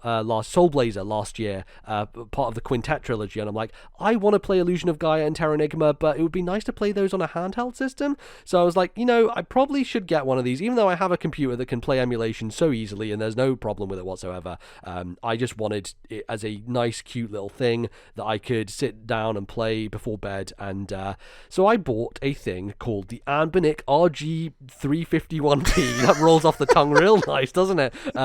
It is a mini emulation handheld. I got the kind of slightly purple one because it invokes... they're not going for the mass market with that name. No, they're not. You got to be a hobbyist for this shit, for sure. A hobbyist to the extent that I got rid of the stock firmware and installed custom firmware on it because... You're the hobbyist within the hobbyist. Well, and if you're buying this, you know how to install stuff and follow YouTube tutorials to get the best experience possible. There's a firmware called 351 Elec, which is made by a community and is just much better and smoother, and it has stuff where you can like download videos for the game, so when you're scrolling through them it has like little mini video clips for them. It just makes the whole experience smoother and nicer, and it just looks better overall, and is a improved experience in terms of emulation because it sets up all the emulators perfectly and the aspect ratios for all of them and all that kind of stuff. So the one that I got is quite small. It is a kind of slightly purplish hue to the color of it. You can get it in white, black, or purple, and I went with purple because it's like the Nintendo color. It's the era of GBA and GameCube, right? That's what they loved, was purple the most. And I really love this thing. It's super, super cool and has a lot of functionality that, for me, just makes retro gaming fun and enjoyable, which is to say multiple save states, ability to rewind stuff, just easily pick up and play sleep mode, that you can constantly keep it in sleep mode and doesn't lose much battery. It is the ideal way to play GBA games. The screen ratio is the perfect, it's double the aspect ratio of the GBA, so GBA games just pop really colorful and bright and look amazing. And PS1 games also really fantastic on this thing, and there are a lot of deep cut PS1 RPGs that I've been interested in that I'm finally going to get to play by doing it on here. And handheld's the best way to play RPGs in my opinion. So even though you're kind of losing a little bit of like the grandeur and maybe spectacle, it is a PS1 game at the end of the day, so on this tiny screen it still kind of works out. It's not like it's a giant Tales of Arise or something that I couldn't imagine playing on a screen like this. It's much more well suited, I think, which is good. And there's certain things there, like how do you play multi-disc PS1 games. I had to look up tutorials on like how to make M3U files, which like combines multiple discs together and cleans up on the menu. And I went down a lot of rabbit holes here of like just setting this thing up, which I think a lot of people are like, oh, you know, when you get this thing, you get a new piece of kit, and you'll just set it up, and then you'll be like never playing it ever again, because what most people do is they buy these things, they're like, yes, I now have all my games I ever want to play on there, now I'll never touch this thing again. And that's where I am different from most people, in that I do actually want to play video games on them, and I got this for the specific purpose of doing that. And so I've already played through a couple of games on it, a couple of GBA games that are really quite cool. Astro Boy Omega Force is one of those games that is a licensed game. It's based on the Astro Boy license, which is a Japanese, I think, manga, or is a character that's very well known in Japan. Astro Boy, he's this little kid who's a robot who like has jet boots and like flies around and stuff. And this is a side-scrolling beat-em-up game, action game from Treasure, who obviously made a bunch of stuff like Sin and Punishment, Dynamite Headdy, Gunstar Heroes. Like they are a kind of classic developer that a lot of people love, and made some great stuff. And this is one of those games that always popped up on like top 10 GBA lists that was impossible to get a hold of because it's super rare and hard to find. Is it platforming or is it Mega Man-ish? Or? Yeah, it's kind of Mega Man-ish. It's kind of platforming-y, but you also have levels where you're flying through the sky and shooting lasers, and there's a lot of kind of like big boss fights that you fight and big enemies. In the West? It did, yeah. It came out and was translated and all that stuff. And yeah, you kind of have melee moves where you punch people. You have big laser beam attacks. You have this kind of massive Gatling gun thing that he shoots out of his ass. He like shakes his ass and a big gun appears out of it. Like there's a lot of fun, weird stuff like that. And it's really fun to play. It's a super smooth experience, very enjoyable, not too challenging. I actually played it on easy because I'm like, this is probably going to be hard. It's a Treasure game, so I'm going to play it on easy. And had a great time with it, just blasting through. I might play through it again because there's like a true ending that you can get with extra levels if you do, because it's quite short. So definitely one that I would pick up and play again, and just feels like it's modern and just plays well today, which I haven't had the same experience with. Like I went back to Jedi Power Battles and I texted you like, hey, here's the code, your everyone's favorite code to unlock everything in that game, and I started playing Jedi Power Battles and I'm like, man, no wonder we sucked at this game, because this game feels like ass. It does not feel good at all to play. Same so thing cool. with it is cool, man. I played the first level running through his Darth Maul, and I was just jumping, and the battle droids were just dying from me jumping. Like my lightsaber was just cutting through them. There's really bad platforming in it, just awful platforming, where the save states helped a tremendous amount because I just kept falling down fucking holes. And yeah, I'd like to go back and play some more of that, but I don't know. I don't think it's aged particularly well. I downloaded also the episode 2 game that I had on GBA. There's also an episode 3 game that was on GBA, so I want to check those out. And I played Jackie Chan Adventures for a bit as well, our favorite side-scrolling beat-em-up from the Game Boy Advance. And I'd also recommend the Revenge of the Sith game on DS. That was a very good hack and slash. So this system does do DS. It's a little different. The emulator is slightly different, and it doesn't have as good functionality. Okay. And the other thing is, because there's no 2 screens to it, it doesn't work quite as well. I obviously have an Ace card still with my DS and I've been playing Dragon Quest 4 on that, and that really is the ideal way to play DS games. Yeah. So I didn't really get this with the mind to play DS stuff on there, but yeah, that's definitely worth checking out on DS at some point, I think. But yes, that's kind of the nostalgia games. Jackie Chan Adventures also feels quite bad. Yes. It does not feel good. I was trying to figure out how to pick up weapons, and I couldn't figure out how to do it. I can't remember. I think it's L and R buttons. Okay, I'll try it out again. But yeah, that game we loved, and we had a great time playing through that. But it's a little stiff, It just doesn't quite feel like it gets there all the way. You mean games have changed in the last 16 years? Yeah, who could have said? Who could have said? In terms of the build quality of the system, the D-pad for me is a little hard. Like it's a little too, not stiff necessarily, but the way that I press buttons, everyone knows, is different. I use fucking like the joint between my thumbs. I don't think everyone does know. Well, I made a whole video about it. I don't know. If you haven't even been listening for ages, then the way I press buttons on controllers is I usually use the joint between my thumbs to press the actual button, not the actual proper part of a thumb, which most people do, I imagine. That's just the way I hold controllers and press buttons. People press buttons with their joints rather than their fingers. That's what it makes sense. It's easy to roll. It's easy to roll from. So if you're pressing the Y and the B button on Switch, you can have your joint on the B button and your top of your thumb on the Y button. So it's easy to roll down and press both at once. This is why I'm good at side-scrolling Mega Man games. That's because I have the technique to get it down. That's why Bally sucks as Mega Man. He just uses his fucking front of his thumb. But yes, it's a little not sore, I would say, but like I can't play it for too long because it's a little hard. So that's just to keep in mind if you're interested in picking one of these things up. The face buttons are great, they feel good, and there's mini analog sticks which I think use the same analogs as the Switch does, so they work really nicely. And I've been playing Klonoa on PS1 using that, and that works really smoothly. So the analog sticks are great. The other game that I finished was one that I've always been fascinated by and curious about. It's just a weird game in the Mario canon that no one talks about. Mario Pinball Land. This is the first game from Fuse, who made Metroid Prime Pinball. So before Metroid Prime Pinball, which is an excellent DS game, the best Metroid Prime game, I'll have you know, is they made Mario Pinball. And this... basically the beginning of the game is Mario just gets squashed into a ball and then just gets shot across into this land, and it's an adventure pinball game where you go through like levels in the Mushroom Kingdom and you like collect stars. It's basically Mario 64 but a pinball game, and it's really cool from a concept level of you're opening up these doors with the stars you collect, and you're killing enemies on screen to collect more stars and doing mini challenges and stuff like that.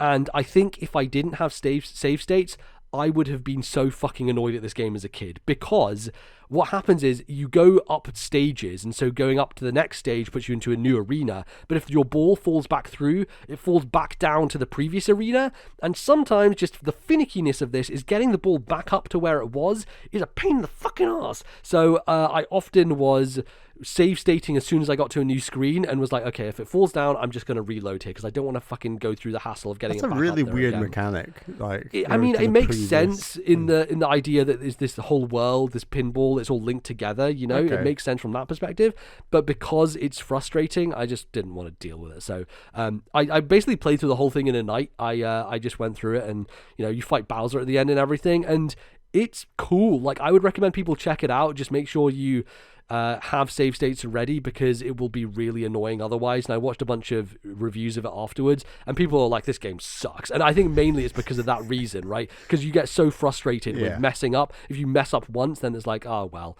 it screws everything over. And I did wonder, if you get a game over, do you have to restart the whole game again? And you don't. It basically just lets you continue indefinitely, which is nice, because it is like an adventure game, and you want to collect all the stars, and cool. You know, you get to a final world. You know, you beat 4 bosses. You can tell this is the Mario Sunshine era, because the first boss is like the PT Piranha plant from Mario Sunshine, and you have to hit his belly. But yeah, you get keys from beating the 4 bosses from the 4 worlds. There's a haunted world, a nice level, desert, and like regular, and you open up a big door, and then you get to fight Bowser at the end, and all that stuff. And akin to Samus being in her morph ball, you are Mario just squashed up. You're just Mario squashed into a ball. It makes no sense whatsoever. He's just squashed, and it's him rolling around a field. It's really dumb. Like, there's little power-up stuff where you can get a mushroom and you get to be Big Ball Mario. You can get Yoshi eggs, and you can use those to open certain areas and unlock things to get extra stars. And there is a bit of a star limit, so like you get to the end and you don't have enough stars, so you have to go back through the levels and get them, which is my least favorite thing. But it wasn't too hard to get the ones I needed and go back and beat the final boss and all that stuff. And yeah, the final boss is a pain in the fucking ass as well. Holy shit. Can you imagine a final boss? It's like the Wario Land problem, where you get kicked out of the arena. Yes. Which actually, another recent game that I'm sure we'll talk about on the Nintendo show, Pathless, which I played, does a similar thing where it kicks you out, but it actually has nice checkpointing, and the game is much better. So, you know, and there's no health in that game at all. Yeah, exactly. Yeah, which we'll chat about, I'm sure. But anyway, My one recommendation is just save state as much as possible when you're playing this game, and you'll have a good time. I found it really enjoyable doing that. Otherwise, you will probably throw your whatever you're playing on in frustration. But yes, Mario Pinball Land. Very cool to go back to that. I just picked up on a whim, and I was like, well, I guess I'm beating this tonight. So yeah, it was good fun. I enjoyed it a lot. So there you go. That's a lot of video games we've been playing and talking about. We'll be back, though, after the break to read some of your emails you've sent in. Don't go anywhere. See you in a bit.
Hello everyone and welcome back to the second segment of today's show. It is time for emails. We put out the call and people responded. We absolutely love it when that happens. You know, sometimes our emails are just dry right up. Like an arid desert given rain, you know. But we put out the call and people came to our oasis, and that's always welcome within the TNL community. The ever oasis, you know, everyone's favourite game about an oasis. Yes.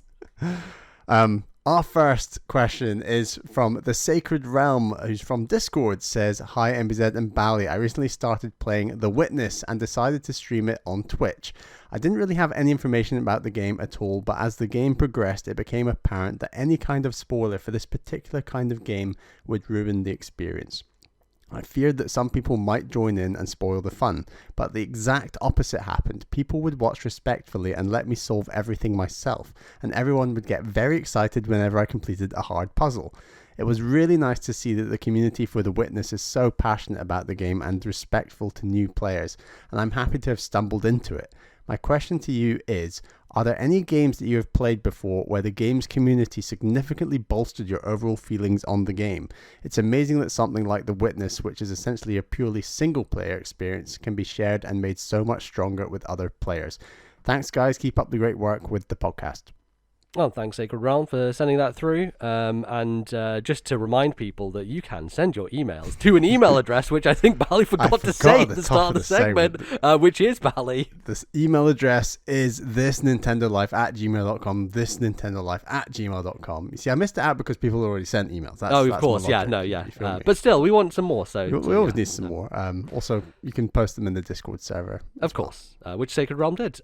So, this is cool because I think that the way the internet is now, video games just have expanded in a way that people enjoy them in so many different ways through communities. And you know, that started off back in the day of like watching people do Let's Plays on YouTube, and now Twitch is just a big thing of recording Pokemon battles and narrating over the top of them. Yeah, you know, that's my very start on the internet, is all that stuff. So, I mean, the obvious answer is that, right? The Pokemon community is like why I kept doing that stuff for so long, because it was such a fun place to be with. I met so many different people, lots of friends from that era of my life, and it's just a really, specifically with Pokemon, because it was such a like complicated different thing of competitive and like learning what the metagame was and all these different elements of it.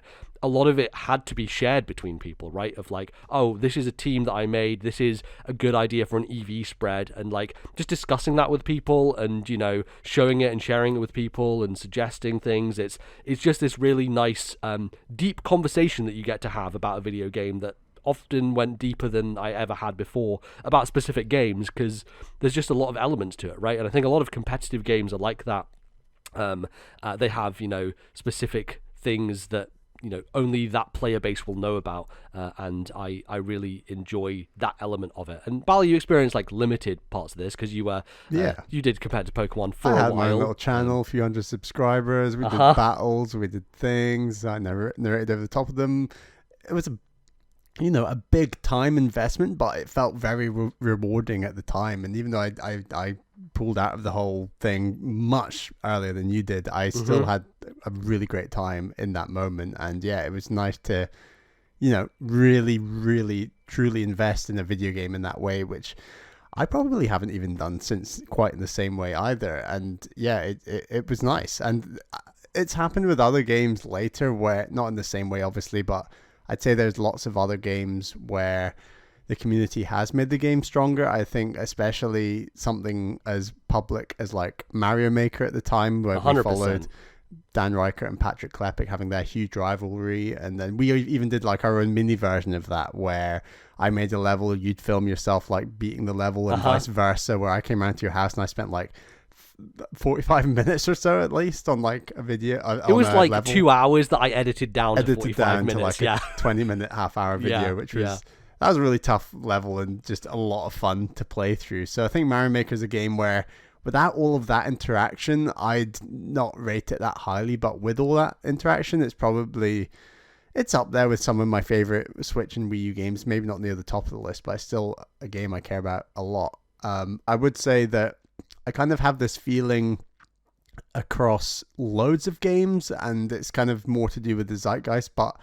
And this is actually reinforced by the podcast, because I think when having a Nintendo podcast with an audience who play a lot of Nintendo games and are very passionate about these Nintendo games, I think especially, and it maybe happens at the moment about once a year, where there's a big Nintendo game. So last year, the good example would have been Metroid Dread. Yes. And we both played that game, played it at launch.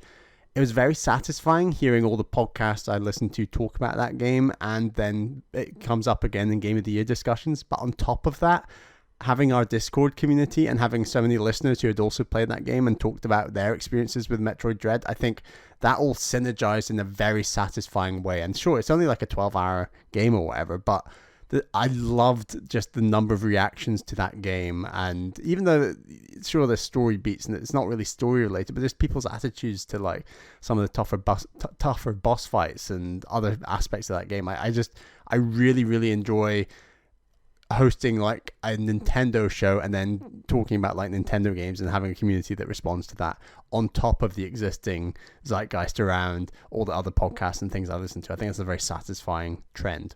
Yeah, it's really cool. And I think for me, I went even further with something like Mario Maker, which is I went on Twitch and found people with like no viewers and was like, hey, play my level. And I just sat there as they played through my level and like got feedback on it and saw them react to it and stuff like that.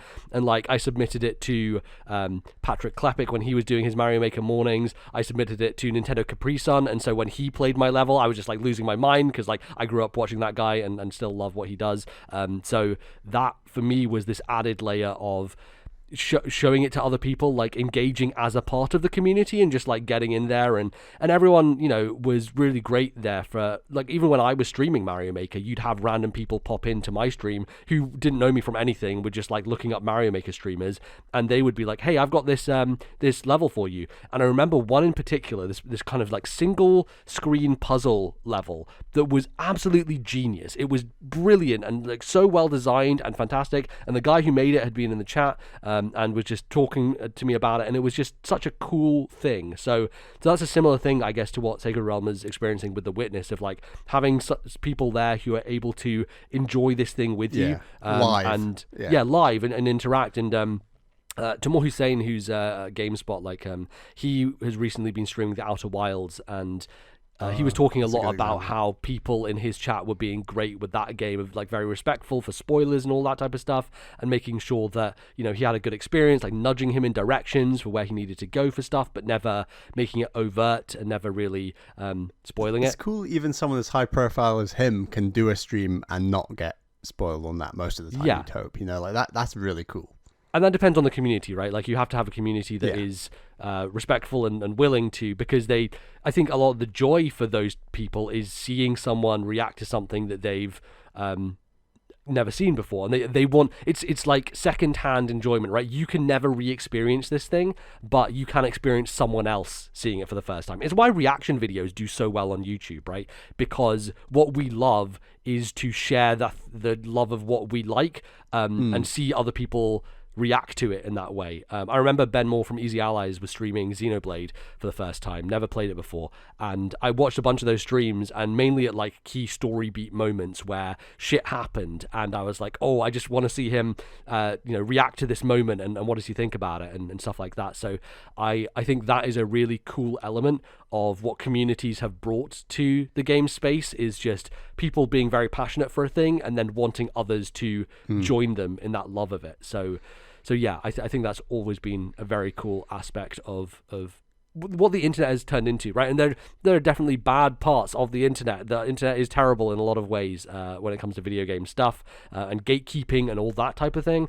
But there are, you know, small nuggets of great communities out there who are wonderful. I would also say that a game like Last of Us Part 2 is not a game that you would have ever bothered trying to beat at all if you didn't know that there was some nice juicy spoiler casts at the end of that game. Like, regardless of how you feel about the game, like, you know, that goal of getting to the end of the game in order to hear people's takes on that story, you know, like, I think that story-driven games have a special place where spoiler casts and discussions about those stories can be a nice place to kind of hang out and talk about something predominantly at the end of the game, but also podcasts like the Deepest Dive with MinMax, I think, are a great example where they drive this community thing that they've got going, where they do like halfway points and quarter length. I think they did like 4 parts for Last of Us Part 2, for example. Like they were very meticulous about like, right, get to this point, and then we're all going to talk about everything spoiler related up to that point. And that's been my motivation for a bunch of other games that have been story driven, and just really is something that maybe not unique to video games, but just like it's very book club in its nature, the way that you just kind of experience this story. And sure, we can talk about mechanics as well, but predominantly it's normally about like story beats, and I've certainly massively enjoyed a lot more story driven games as a result of that. Yeah, totally. And I think like having conversations about those games as you go through them, like I talked about last episode with AI the Somnium Files, and that was an amazing experience, like playing it and just doing my thoughts at the same time, everyone going back and forth on it was just so much fun as a way to discover and like see big moments and see how they impacted people. So I love that type of way of playing through games. And you're right in terms of certain games, like I enjoy the conversation about it more than the game itself. And that can certainly be a motivating factor. But we had a great time doing that spoiler cast with Devin, even though we all had 3 fairly different views on that game. It was just kind of nice to, we couldn't have done that without beating that game, regardless of how we felt about the game itself. Right, exactly, and I think that's always a good way to engage. There's other ways that I think communities have like enriched experiences of games. I think Fire Emblem Three Houses is a great example of one where like the Twitter memes of that game are fantastic and like a really fun way to just engage in a community, like indirectly almost, by being like, oh, I've played this thing, therefore I get this joke, right? Like it's one of those types of things. Right. Memes and ways of like engaging around video games has become something that's a kind of core aspect to the culture, I think. And a game like that, which has so many characters and personalities and ways in which you can like riff on it, is extremely enjoyable. And I enjoyed that game a good amount, but I think what I actually really loved about it was the community reaction to that game, and a lot of people who had never played a Fire Emblem game before, like playing this for the first time and really like falling in love with it in the same way that like Persona has done for so many people, of like, here's this cast of characters that I would die for, that I really love, and the story they go through and the kind of like ways in which people connect with different people in that cast. And I think that game is very strong from a character standpoint, which lends it a lot of potential when it comes to the kind of Twitter meme sphere, which I thought was enjoyable and great. And just generally Fire Emblem as a community was great when I was playing through those games on YouTube as well. And there's lots of communities out there who talk about that game, and you can really go in depth about that series in terms of like characters, and like it's almost adjacent to Pokemon in that way of like you can go beyond just the main game and go and dig deeper and play it on lunatic difficulty and all that type of stuff. And I think that stuff is very cool.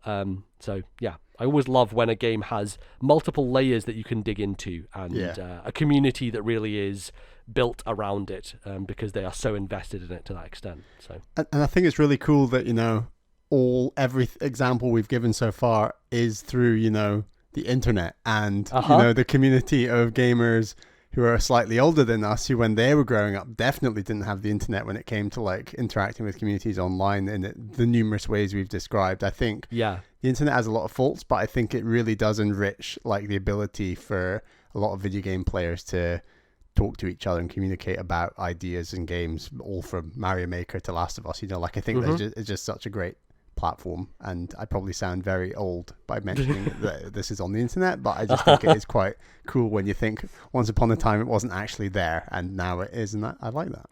Yeah, for sure. Yeah, and now we have TikTok, where even more crazy stuff happens. It keeps getting crazy. Fantastic. Great question. Thanks, Sacred Realm. Our next email is from Hawksbill. This one's actually from Discord, and they say, hello. After recent discussions about preserving historic games, I just wondered your thoughts on Nintendo's approach to backwards compatibility going forward to future consoles. It's clear that Nintendo wants to sell subscriptions for older console emulation with the NES, SNES, and N64 apps rather than offering a virtual console to purchase individual games. It's also clear they don't want to give us games on the consoles, at least not up front.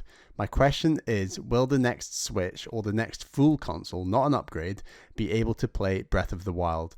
And will it be free of charge like PlayStation and Xbox did? Nintendo do love to charge for the same product again and again.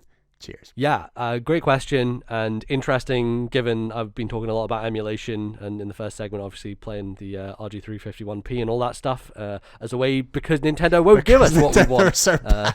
Yeah, they're so bad at it. Yeah, I haven't really thought about this, funnily enough, of like, what does backwards compatibility look like on the next version of Nintendo's console? Because obviously we've just gone from Wii U to Switch, which, like, you can try to fit a disc in your Switch, but there's no place to put it, you know? Like, I think the debate was almost non-existent for that jump, partly because the Wii U was so woefully bad, and so bad, in fact, that every game from the system has now been ported to the system after it instead, barring like 3 games. Exactly. Yeah. Like, it's mad. And I think the time where I think this discussion was at its greatest in the video game industry, in the time that I've been following the industry slightly more closely, was actually PlayStation 4 to PlayStation 5.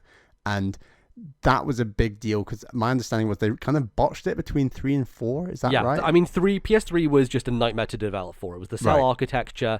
No one wanted to use it. It was a nightmare. Third-party ports were always broken and busted because of it. And Sony could get a lot out of the hardware because they knew what to do with it, but everyone else was like, this is a complete fucking ball ache. And as a result, like, building that architecture into a new system, because the PS4 was more PC-based, it just didn't work. And it would have been a engineering nightmare to get backwards compatibility working on the PS4. So they just said, fuck it, and cut ties. However, going from PS4 to PS5, very similar architecture, so it just made a lot more sense and was easier for them to do, I guess. But also, how much of that was driven by the fact that PlayStation 4 was like the most successful PlayStation after PlayStation 2, with like over 100 million units, and, you know, there was an urge from Sony, and as much as they've argued they believe in generations or this or that and the other, and perhaps some of that decision making around believing in generations and going back on that has been driven by the chip shortage. Yeah. Who knows?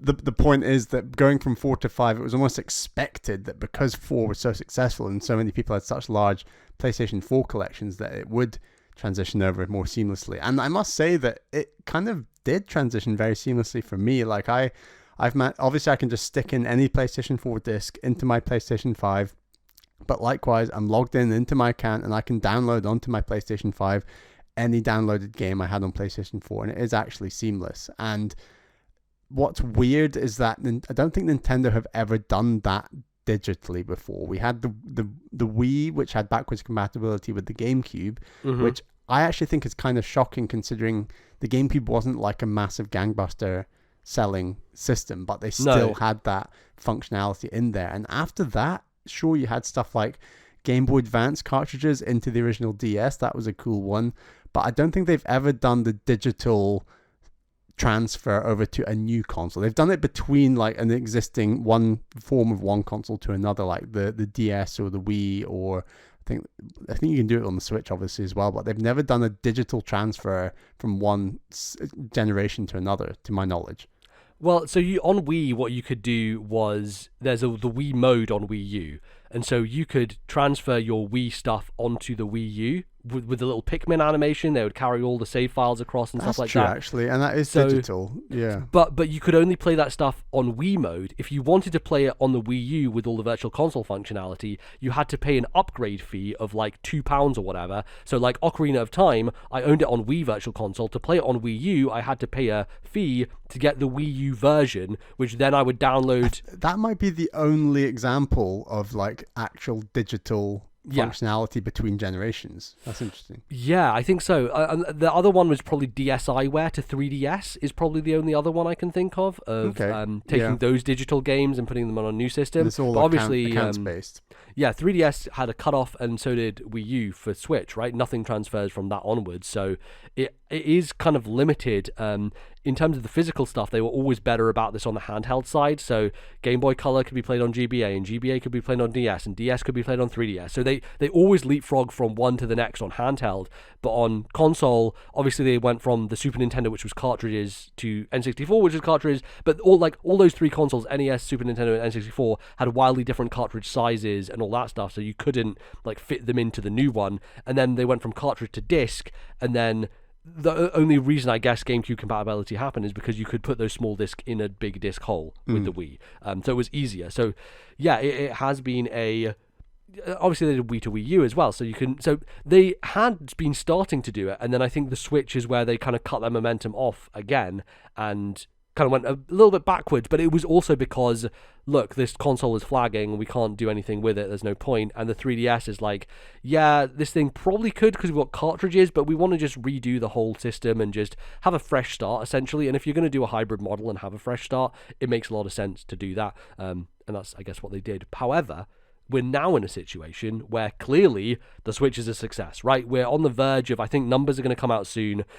Potentially Switch will have sold over 100 million units. I imagine that's going to be the case as soon as we get the fiscal results or the financials for the last quarter. Obviously Christmas happened and lots of people will have bought Switches for people's presents and all those types of things. We're probably going to pass 100 million, which makes it more successful than the Wii, right? It will have surpassed the Wii in successful nature, and what that means is that they will likely iterate on it for its next hardware. Obviously Nintendo are wild and unpredictable, and who knows, they could fucking make a toaster next time. Nobody has any clue. However, I pray they stick to the whole home console handheld hybrid. I pray. I think it's been pretty fucking successful. Yeah. So, and also I want to say that Furukawa as a CEO is probably a little more conservative than what Iwata was, and is more business-minded, likely will want to not take as many risks. Certainly based on the console hardware so far, that makes sense.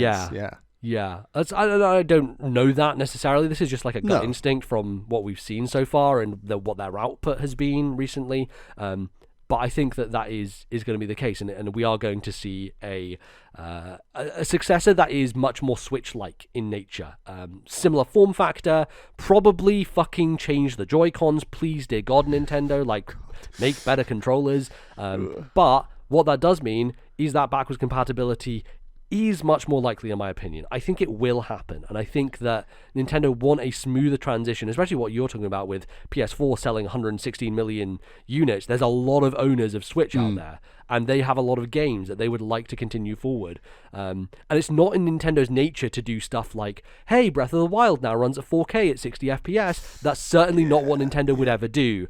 However, I think it's more likely now than it ever has been in the past for them to do something like that. So I think looking at the way Microsoft have gone Xbox One to Series X, and that is the most seamless way that I've experienced, and I don't I don't own any like physical games that I've tried that with, but it's certainly like re-downloading my Game Pass games from Xbox One and then downloading them on Series X, and then my save data just syncs up almost it is seamless, to be honest. It's like a very brief loading bar, and boom, I'm into Forza Horizon 4, I think it was, obviously, with like the UK, and I've got the 4K 60 FPS now, and I've got the same save file, and it's all seamless. I cannot see Nintendo doing the sort of boost upgrade, but in terms of functionality, my fear would be that they drop the ball either with physical or digital. I just have this feeling in my gut that they can't actually nail both for whatever reason. So I think that, will you be able to put your Breath of the Wild sort of chip, as it were, the little cartridge into the next Switch? I think you probably will. Will they seamlessly be able to sync up your downloaded games? And the ton of indies that I have on Switch, for example, I'm quite a bit more skeptical. And in terms of like a graphical bump for bigger AAA games like a Breath of the Wild 1 or even 2, I don't know. It feels very un-Nintendo, but as you say, if Furukawa is a bit more conservative and there is demand for that, and I am preempting like, it won't be a big one, but I think there will be a little bit of backlash about the fact that, Breath of the Wild 2 is kind of running at 30 frames per second when all these other open world games on the other systems are 4K 60. I'm a little nervous that there's going to be a bump in the road. Yeah, I think that last point is definitely the least likely, right? The upgrade is definitely unlikely. I think that for me, I actually think that physical and digital both will be fine, and part of the reason for that is because they have a much more robust cloud save system now. You can back up your save data, which makes it easy. You hope they future-proofed it. You hope. Yeah, well, I mean, that's kind of the idea, right? The whole idea of stuff like Pokemon Home or whatever was we can just have this as a permanent server thing that no matter what generation of Pokemon you're playing, you can access it and bring forward them from previous generations and all that stuff, right? That's the whole point behind that system. I think Switch's cloud saves are a similar idea. It was, Sony had the same thing, like locking cloud saves behind PS Plus on the PlayStation 3, and then you could bring those forward on PS4 for certain digital games, right? When I opened my PS4, I was like, oh, I own Journey on here because I already bought it on PS3, right? So that they did that. So Nintendo could do the same thing with their like indie games and stuff like that. Of they know everything you own, right? Like they at this point they have that lockdown. Your account has games tied to it, and they've had that for a while as well, which is good. They have, and this is to remember. This is the same account that we used on our Wii U and 3DS, right? Yeah. Like, so that has carried forward. So our purchases are known to Nintendo. It wasn't necessarily able to bring forward digital games from those platforms. Or my Nintendo stars. Yeah, of course. Yeah, which turns into Gold Point, which is great. All that stuff, I think, because it is now tied to this universal account, I think they kind of have to. They kind of have to do it, and I think it would just be a real. And Nintendo could do anything, obviously, and they are not above shooting themselves in the foot constantly. However, I think that at this point in time, they know what you own. They can bring it forward. Your cloud saves will sync. You'll be able to bring over your indie games. And the only thing that I am 100% certain with is that they will fucking screw up Virtual Console stuff yet again. Yeah, because that's a very different conversation for sure, but you're right. Because they will not bring forward the NES or SNES apps. Or they'll be like, well, we're going to start over. So how about some more NES games, guys? Super Mario 2. This week, it's Ocarina of Time. Oh, hey, I love to see it. That is in my gut for certain because they have no fucking idea what they're doing with that still. Years and years on, they do the same thing again and again. That is the definition of madness, right? It's just doing the same thing again and again and never noticing. That is Nintendo with that stuff. Hey, I'd love that to be wrong, but yeah, I don't think that's the case. There's also those rumors of that new Sony service, which is potentially going to have backwards compatibility. So people's attitudes to backwards compatibility might have also evolved by the point at which the next Switch comes out. I think these things are falling into place a little bit, and Nintendo are kind of left in the dust. Yeah, alternatively, go buy an emulation handheld and play every game you want, regardless of whether Nintendo will give it to you. Yeah, I mean, there is a reason that market is very successful. Of course, it is all basically 100% to do with Nintendo. Yeah. And yeah, I think that it's a shame. It's that it's not easier to play Game Boy games, Game Boy Color games, Game Boy Advance games, GameCube games. These are games that. There's a ton of great games. Even if we just get the first party big blockbusters, I think it's just the ball has been dropped so hard, and it's a real shame. But yeah, different discussion, I guess. I think so. But will it happen? I think so. I think the next Switch or the next me saying that just Freudian slip, I guess. The next Switch, because I think it will just like be another Switch. Is going to be much better positioned than they have been for the last few years in terms of backwards compatibility and bringing stuff forward and making it seamless and easy and nice for people. Because I think a lot of people are hoping that will be the case. At this point, do you have a prediction for a year that the next full Switch comes out? I think it depends on whether this half-step idea is going to even happen or not, which...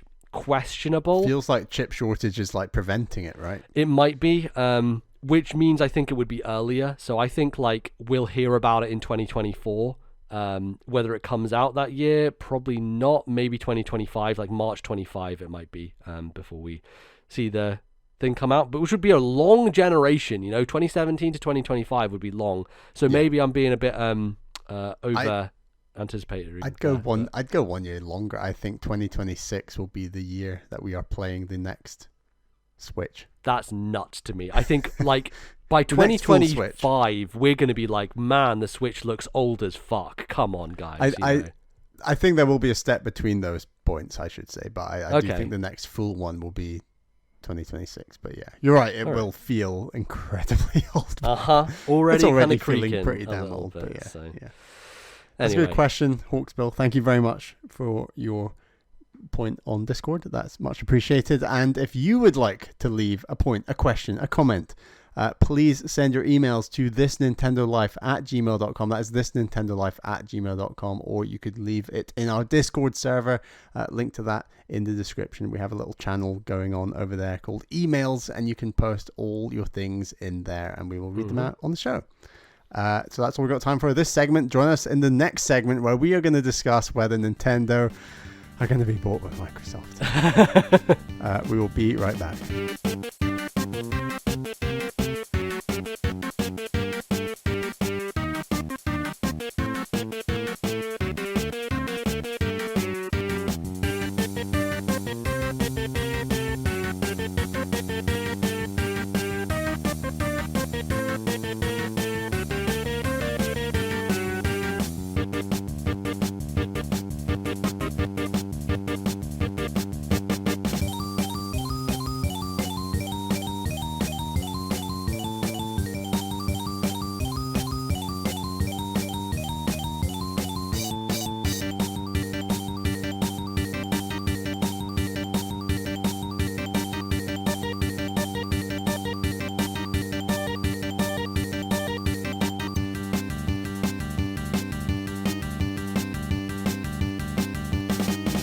All right, everybody, welcome back to the third and final segment of today's show.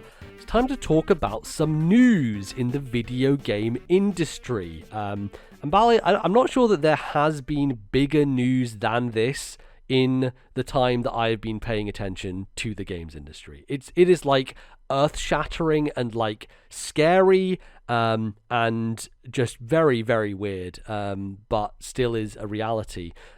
So yeah, we're going to talk about it. There have been stories that when they were announced, it was like, this could be big, but the size and scope of those announcements kind of were realized years later, like the announcement of Game Pass, for example, or something. But like as a big story in the moment, I don't think it gets much bigger than this. So yeah, if you've been living under a rock, then you might not have heard that Microsoft have bought Activision Blizzard for a sum of $68.7 billion, which I believe the week before Zynga was purchased for $12 billion. And people were like, well, that's the biggest acquisition of video games. And then Microsoft, Phil Spencer was like, hold my fucking beer, and just went out there and was like, well, how about this, motherfuckers, and bought Activision Blizzard. And also, if you've been paying attention to the news, you'll know that Activision Blizzard has been going through a bunch of shit with their harassment and lawsuits. The government is, doing an investigation and suing them for sexual harassment and misconduct and all this kind of garbage. And Bobby Kotick is a lying piece of shit, and he needs to go and all this stuff. And it seems like this is kind of what they wanted to do to get away from, having to deal with it, essentially, which is Bobby Kotick being like, well, I just need a golden parachute, pay me all this money, and I'll just leave and go away, and you can forget I existed. Which doesn't fix things, of course. It has to be said that, like, these issues are structural and, like, go down from the top and are embedded in a lot of Blizzard and Activision culture and probably need to be rooted out and sorted and fixed, and I'm sure that's on the top of Microsoft hit list when it comes to dealing with it. But this is pretty earth-shattering news. I think it's interesting to look at it from the perspective of how does, if at all, this affect Nintendo as a company? Because fundamentally, Activision Blizzard, when you talk about like the types of games that they make, they haven't traditionally been the best friends with Nintendo when it comes to putting their games on their platforms, right? Call of Duty has been a franchise that has been on Nintendo platforms in the past, but it's always like the Wii version of Call of Duty that was just like a bad, different version, just wasn't the same. The Switch has been the console that has started to get them on board with stuff like Diablo being on there and Overwatch being on there from the Blizzard side, because it's really interesting to me that Microsoft has now bought the two big PC companies, which is Bethesda and Blizzard, when it comes down to like companies that had never really worked with Nintendo before, and all of a sudden this generation they were both like, oh yeah, we'll be on Nintendo, and now Microsoft have just bought them. So it's like, well, I guess that's the end of that potentially, because might not see those games again. How do you feel generally about this news, Mally? Does it scare you? Does it excite you? What are your feelings on it? It's two levels. If you look at the macro, the business decision is a consolidation of these companies in the long run, a good thing for diversity, creativity, innovation. it's hard to argue in the long run that's a good thing, right? But just a consolidation of like large companies generally just doesn't feel good. And if we end up with a world that is only 3 big companies plus indies, I mean, we're more or less there already, arguably, but we're not far away, and we're kind of getting there. And that's maybe not the nicest trajectory to be on. But as a consumer, I think this announcement is only positive because of the fact that Phil Spencer is a very good communicator and a lot of people like him, but also because Game Pass has become such a revelation for so many gamers and a way of life in the way that we play games, especially for someone like you and me, who are playing even most of the games I played last year on Game Pass. The idea that games are coming under that umbrella makes the acquisition incredibly exciting. The negative side for the consumer at that base level is obviously concern, especially if you're, for example, a Call of Duty PlayStation player, where there has been a statement put out that like the intention is that Call of Duty will remain on PlayStation, but I think there's probably a number of people who specifically own PlayStations, less so the Nintendo Switch, who are nervous about games that they enjoy appearing on consoles that they don't own and will have to acquire if they want to play those games. So I think those are the 2 base level consumer aspects. And yeah, I think I have mixed feelings, but I think it's very hard to deny that it's exciting as a Game Pass user that lots more games are going to come under that umbrella. It's very hard to deny that excitement because I definitely have it. I definitely feel it. And in that sense, it's good. Yeah, it definitely is very scary. But ultimately, when it comes down to what Microsoft are trying to do, I think it really speaks to what they have said before when Phil Spencer has been like, look, you know, people think our competition is Sony and Nintendo, but really, and when you look at the numbers, really, they're just fucking ants compared to Microsoft, right? Like, Microsoft, I looked it up, are a $2.5 trillion company. Like, they are one of the big companies, one of the big 5 companies, right? And as a result of that, you know, Sony and Nintendo just can't compete when it comes to this type of thing, right? So this acquisition is basically, it's actually larger than the net worth of Nintendo, right? And I think that's what some people have been talking about. What you mentioned at the end of the last segment is like, well, if Microsoft could buy Activision, they could just buy Nintendo. Yeah. And I think with the acquisition, they will leapfrog. I believe the top 2 were Sony and Nintendo for like the most valuable. Like Xbox will leapfrog them if you encompass the value of Activision Blizzard in their value. Like it will leapfrog, isn't that? No, so in terms of actual revenue and like money being made from the gaming industry, Microsoft, even with this acquisition, they're still third, behind Tencent and Sony, who are the 2 Nintendo like 4th or 5th, ones. Probably somewhere around that range. Yeah, I would imagine. And I think what that says to some people is like, well, this isn't a monopoly, right? Because they're still behind in this industry, and they're not there yet, but I'm certain that this will make a big difference, and depending on their decisions, right? Phil Spencer mentioned like, oh yeah, I had a great call with Sony and expressed my intent to keep Call of Duty on PlayStation. What that means, open to interpretation. Does that mean intent to keep on PlayStation is we'll have it if you have Game Pass on PlayStation? To which Jim Ryan probably says fuck off, and which means that it doesn't come onto that platform anymore. So you know, aside from existing deals, which we saw with the Bethesda acquisition, stuff like Deathloop and Ghostwire Tokyo already had contracts in place. I'm sure that exists for like exclusivity on Call of Duty on PlayStation with DLC stuff for like another year or so. That stuff is already probably written in, but aside from that, like, they really have the power to just take away these massive franchises and not allow them for anyone else to have. Obviously, Nintendo and the way Microsoft has treated Nintendo, I think, has been a little different than with Sony. They've obviously put some of their games onto the platform, even as recently as Banjo-Kazooie on the Switch, right? Like, having that backwards compatible, the N64 game, definitely is a discussion that they had to have with Microsoft in order to make that happen. Banjo and Smash alongside Steve, and Minecraft being on Switch. Obviously, Minecraft's everywhere, but Cuphead and Ori also being there. Like, Microsoft, it seems like, have a better working relationship with Nintendo than they do with Sony in terms of putting stuff on their platform. Definitely. I do think they would have a much harder time getting Game Pass on Nintendo, though. Nintendo seemed like they would not want that to happen at all, because it would absolutely cannibalize all the sales on the eShop, and would be a big, big red flag. I think even for Game Pass on PlayStation, I think that version of Game Pass would have to be something very specific that was, first party only Microsoft games or something. And same if it was on Switch. I think the second you start having some of the indies that are in Game Pass on either PlayStation or Switch, it would just be a bit of a no-go for Nintendo and Sony. I don't know. Yeah. Do you think this affects your average Nintendo fan? When you think about people and what they like to play and the games they're into, do you think this materially changes our relationship with, third parties on Switch and the type of games that we get at all?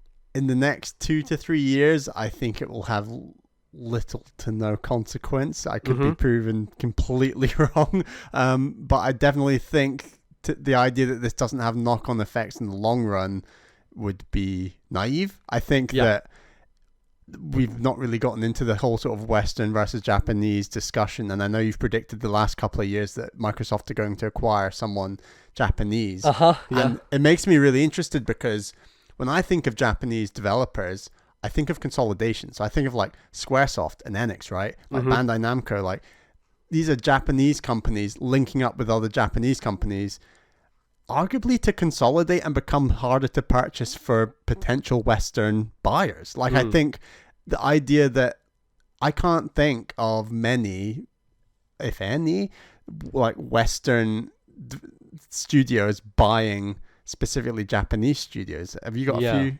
ideas? I don't. I think the opposite is true. So Square Enix owns Eidos, so that's Japanese owning Western studios. Exactly. But the other way around, the thing is, Sony and Nintendo are both Japanese companies, right? Yeah. I mean, Sony are a Japanese and an American company. I actually looked this up. They're headquartered in both Tokyo and California, which is wild. That was a recent-ish change. It was 2016 or something like that, that they transitioned that over. But I think this idea that you can just buy Japanese companies and they are willing to be bought, and I think it's not really a thing. And I do genuinely think this is a massive cultural divide, where I think Japan is incredibly proud of, and rightly so, proud of their identity as Japanese developers, and they want to remain Japanese. And I mean, you look at how much Microsoft has completely failed to enter the Japanese market on a consistent basis every generation, and it's because it's such a specialized market, and the Japanese tastes in video games are so different by and large to Western audiences. And you can make comparisons between North America and Europe, and these audiences are far more similar than when you start talking about like Japanese preferences for games and the types of games that do well in that region, in that country. Like, it's very different. So I think that I cannot see like Microsoft just suddenly necessarily buying a Sega or a Capcom, or them being willing to do it in the same way. And I think that's where Nintendo and Sony arguably have like a real upper hand on the competition that's going on with that region, with that market, because they are Japanese and they know what they're doing there far more so than I think Microsoft do. And I'm not sure if it's a problem that Microsoft can buy their way out of in the same way. And I'd be interested in the next 5 years if they can. Like, if they could buy a Square, a Sega, a Capcom. Like, I'm fascinated if they can do that, and if doing that will even give them much of an impact in that market where they're currently failing. Yeah, it is definitely interesting. Like, how can they, if ever, break in to the Japanese market? But also a question of whether it's a correct strategy to do so. Because, like, I think we see a lot more growth, and this is probably being limited now because of the Chinese government, but China, for a long time, a lot of people are looking at as like, that's the next growth market for video games and is going to be very important. Obviously, the government's like, well, now you can only play like 10 hours a week or something because they hate video games and they don't understand them and they're backwards and all that kind of shit. But Tencent is a big player in the video game space that everyone like knows is like kind of scarily looming over everything, and they are kind of secretly gonna basically take over a lot of stuff.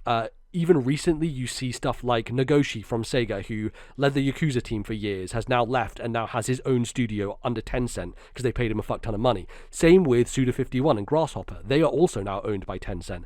And like, it looks like this company is going to Japanese talent who have been at these studios for a long time and saying, hey, we have infinite money. How about you make your own studio here and we can let you do whatever the hell you want?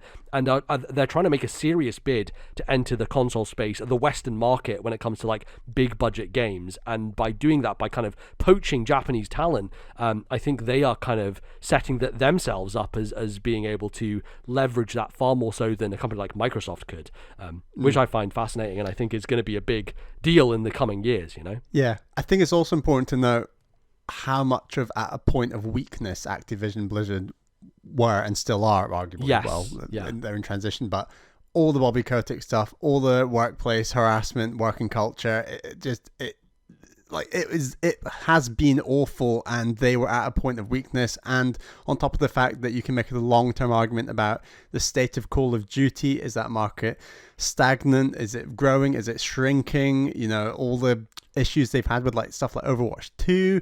I know a lot less about stuff like Warcraft and Diablo, but like my impression is they're not doing great. No. So I think it was a good time for Microsoft to step in. And when you compare that to some of these Japanese development studios and companies like a Nintendo, for example, like I think if Microsoft were going to go for Nintendo, and for Nintendo to be up for it, I think Nintendo would have to be at such a point of weakness. You look to them maybe at the end of the Wii U era or something, you know, like, and they're so far from that now because of the Switch. I think that you'd have to find Nintendo at a massive point of weakness. But on top of that, I do genuinely think there's just this cultural divide that is too strong between such an American company and such a Japanese company, where it would probably have to end up being a hostile takeover, which from my understanding would be far more expensive and much harder work, and probably not in Microsoft's best interest. So I think that we're a long way off a company as big as Nintendo being bought by someone like Microsoft. Yeah, and there are ways to fight that off, right? We saw it in real time with Ubisoft and Vivendi, and them trying to, like, I think part of the reason Beyond Good and Evil 2 was even announced in the first place, even though it is absolutely never fucking coming out, that video game does not really exist, is because they were trying to fight off a hostile takeover from Vivendi. And I think Nintendo would pull out all the stops to prevent a hostile takeover. They are one of the most stubborn companies out there, like, in so many ways, and I think they would not want to be, like, you hear that story of how Microsoft did try to buy Nintendo back in the day, and they laughed them out the fucking room. They were like, no fucking way, this isn't happening. Is that a joke? They will not let that happen. I really don't see it. But when it comes to like them entering the market in Japan, I think Game Pass is a way into that, because you can have it on other platforms, right? Like, because they are such a mobile handheld focused society, and you know, the PlayStation 5 has done okay there, but like the Switch is like literally 90% of the console market in Japan is the Switch. Neither of the other two companies have any hold on it whatsoever, because that's what, you know, Japanese households are small, people don't have a lot of space for stuff, and they have handhelds and they have mobile phones, and that's what they play their games on these days. And Microsoft getting Game Pass to run properly with cloud infrastructure on phones, but also potentially on a Nintendo handheld device, I think is a way for them to enter that market successfully, because I just don't think they'll ever do it with their own hardware. They'll have to do it from a services standpoint to get people interested in even engaging with their stuff over there. So that's kind of what I think from that perspective. But yeah, and I think we'll find out in the next 4 or 5 years what, like, I'm fascinated what this trajectory of Game Pass is. Is it literally just going to be on the current trajectory where it's just more and more games, more and more acquisitions, games falling into Game Pass, you know, and is the price going to go up? Is that price going to put off? Are they going to, like, Netflix has famously stagnated its number of users. What is the ceiling for that Game Pass audience? Because I don't think we're there yet, but we will be one day. And what do Microsoft do then, other than pump up the price of Game Pass? You know, like, exactly. It's tricky. I mean, that's the core root of the problem, is that capitalism is about endless growth, which is just not possible and unsustainable. So, it's a real issue. But so another thing that I was thinking about is, obviously, Blizzard is kind of what people focus on when it comes to the properties, and people not having access to those anymore. Stuff like Overwatch 2, will it be on Switch? Well, we'll see. I don't know if that'll be the case anymore, because they might want to keep that exclusive. But it's also a multiplayer game, so maybe they do put it on other places. But the Activision stuff is actually interesting. When you think about this is the really funny thing, is Crash and Spyro are now, having been Sony exclusive characters, are now Microsoft exclusive characters. When did Naughty Dog give up Crash? When did I miss that? What happened? I think it was probably like at the end of the third game, like during that era, maybe after Crash Team Racing. Okay. But yeah, it's those games, right? You think about the way in which they are much more suited to a Nintendo audience. Crash being the trilogy and Crash 4, Spyro Remaster being on Switch, even Tony Hawk being on Switch. Those are the types of games that for a Nintendo audience, I think those hurt to lose a bit more, because that's the type of game that people are more interested in, like platformers and classic games that tie a bit more to nostalgia and the type of things that Nintendo people like. I would be gutted to see that stuff go. So I could see a world in which a new Crash game or a new Spyro game still comes out on a Nintendo platform. Or a new Banjo game. I know it's not in this exactly. acquisition, but it's another mascot platformer. Yes, but now Microsoft have access to a wealth of Activision IP that frankly Activision were never going to fucking use, because Activision only cared about billion-dollar franchises. That was it, right? And that's what they did was, okay, Skylanders, billion-dollar franchise, let's run it to the fucking ground. Same with Tony Hawk, same with Guitar Hero, right? They just leave a trail of bodies in their wake of IP that they have absolutely just battered. Yeah, and they're pulling money out of Toys for Bob in favor of like Call of Duty, was my understanding. And yes, they basically collapsed both Vicarious Visions and Toys for Bob into the Call of Duty machine, which is just extremely sad, you know? Yeah, and that's where I think in the short run it is a positive for the consumer, because Microsoft can hopefully invest in that IP, create good development studios, hopefully with good workplace practices on top of that, that can then create some really great games. You look at like Microsoft purchasing Double Fine and how great Psychonauts 2 turned out. It's like that level of investment and support that hopefully all these other IP can receive to create some good games. And who knows, they might then choose, you know what, that new Banjo game we've invested a lot in, we should put that on Switch, because that's a really great audience. And on occasion, a bit like a Minecraft, there'll be certain games that they do want to be cross-platform and other games they don't.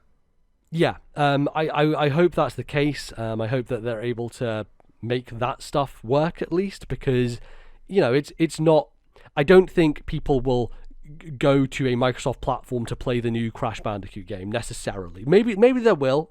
Those games did pretty well in terms of the remasters and stuff, and I don't know how well Crash 4 did, but I think it did well enough to where people liked it. But I think that is probably, when we talk about Nintendo standpoint, those are the types of games that I'm most worried about losing, because they're the ones that speak to a Nintendo audience the most. I don't know if there's anything else from their catalog that I can really think of. There's a lot of classic PC stuff that they did and stuff back in the day, but when it comes to, I don't know, stuff like Hearthstone, I'm surprised never made it to Switch, honestly, because that's perfect for that system.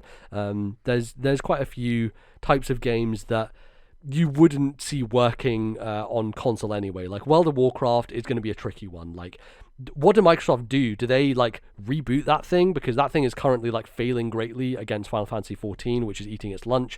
Do they announce World of Warcraft 2? That could be a massive fucking thing, If I was them, I'd pump a big chunk of cash into it, call it World of Warcraft 2, and obviously stick it on Game Pass. That's what and put it on console, right? It's never been on console before, that game. Same with like StarCraft. StarCraft is one of those franchises I think has waned for a long time and has its audience, but RTS has never been as hot as it was back in the day. And can they revive that as well? Like there are big IPs here. I don't know how easy it is to port some of these PC experiences to console. And you look at a game like Halo Wars that was built ground up for console RTS. Like I don't know how many people. I don't think those games did particularly well, like critically, and I'm worried that it can be hard to just port like World of Warcraft to Xbox, for example. Like I think a lot of work would need to go into making that accessible for a console gamer. Yeah, for certain. Final Fantasy XIV has been on console since the beginning, and they have done a really good job of adapting that and making it work. So it's definitely possible to do with an MMO. It's probably harder with a game that has its roots so firmly in PC stuff. They'd have to retool a lot of things, but I think it's possible. StarCraft has been on console before, famously on Nintendo 64 with StarCraft 64, and I don't know how well that was received, but probably not great. I'm going to say probably not the best platform. I think RTS is even hard. Like MMOs, I think you can adapt. RTS is like, woof, man, that's really difficult to do. So yeah, I don't know what their approach would be, but I'd like to see a world where that stuff is possible. But at the end of the day, right, like I think Microsoft are buying and they're investing in these things so that they have a more potent lineup of IP to convince people to either one, subscribe to Game Pass, or two, buy their hardware. And it is in that order, right? Game Pass is their number one priority, hardware is their number two priority, because eventually they want Game Pass to be on everything. Just like Netflix you can access on your iPad or on your phone or on your computer or anything, they want it to be ubiquitous in a way that allows accessibility from the widest possible audience. So yeah, I think that's just what this is, and that's what this is about, right? Phil Spencer was talking about, Amazon has the market for shopping, the same as Google has for search, the same as Microsoft. In this case, he says he wants for gaming, right? He wants to be the leader in that sense that is just so far and above and beyond what either Sony or Nintendo can catch up to or even imagine being. And people say like, well, will any of the tech giants ever get involved in the gaming industry? It's like, hello, one of them already is. They're called Microsoft, and they're acquiring everyone. So, like, I think we are definitely further down the line of that discussion than we were 5, 6, 7 years ago. And yeah, it's, as someone who owns like all the platforms now and enjoys all the platforms for different reasons, it's concerning, but it is kind of, it's hard to fight back. I mean, I think the question is like, regulators are obviously so far behind that it's not really, we can't rely on regulators necessarily. However, if, as you say, the goal is we just need to make as much money as humanly possible, then at some point regulator is going to have to step in, because that is finite. Like we cannot just keep going in this way, making more and more money. There will come a point where these companies can't make more money, and we need other companies and other developers to step in and say, hey, we can create competition, and we can create like capitalism and competition shouldn't be about monopolies. It should be about competition. And the second it becomes not a competition, I don't think we're there yet necessarily, but like we're certainly going in that direction. And I think that is concerning, where we want a bit of competition, because we this is the capitalist in me speaking, but we as the consumer will benefit when the competition is at its greatest. And I mean, look at fucking internet service providers in America. They have monopolies on certain parts of the country, right? Like they've just like divided up like fiefdoms, and they they have a stranglehold on it, and that sucks for the consumer, because internet service providers there are bad in like every single way. And at least here we have like choice in some senses. There's obviously not everything you can get everywhere, but it's much more open and free of a market, I think, in the UK when it comes to that stuff.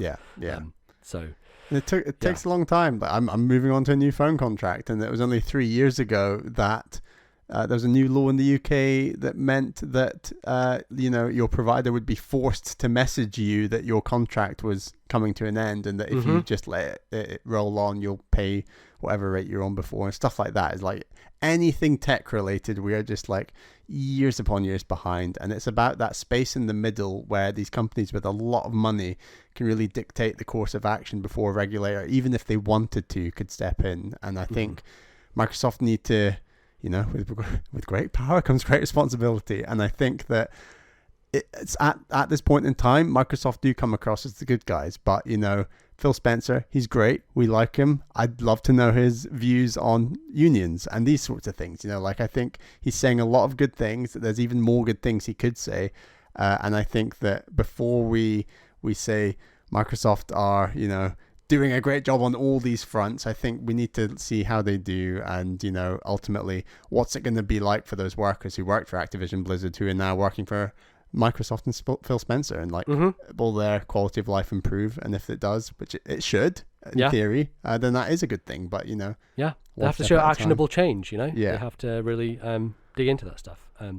Imagine for a moment, Bally, that you don't own a PlayStation or an Xbox. This is 2017 Bally, okay? You don't own any of this stuff. That guy. As a Nintendo person, as a Switch owner, would this news impact you and your taste and what you want to play on a Nintendo platform? God, it's so hard, especially based on the way I play now, because I am such a sucker for that Sony first party stuff. I am such a sucker for it. I am a huge fan of those first party studios. More so than I am a fan of the Microsoft first-party studios.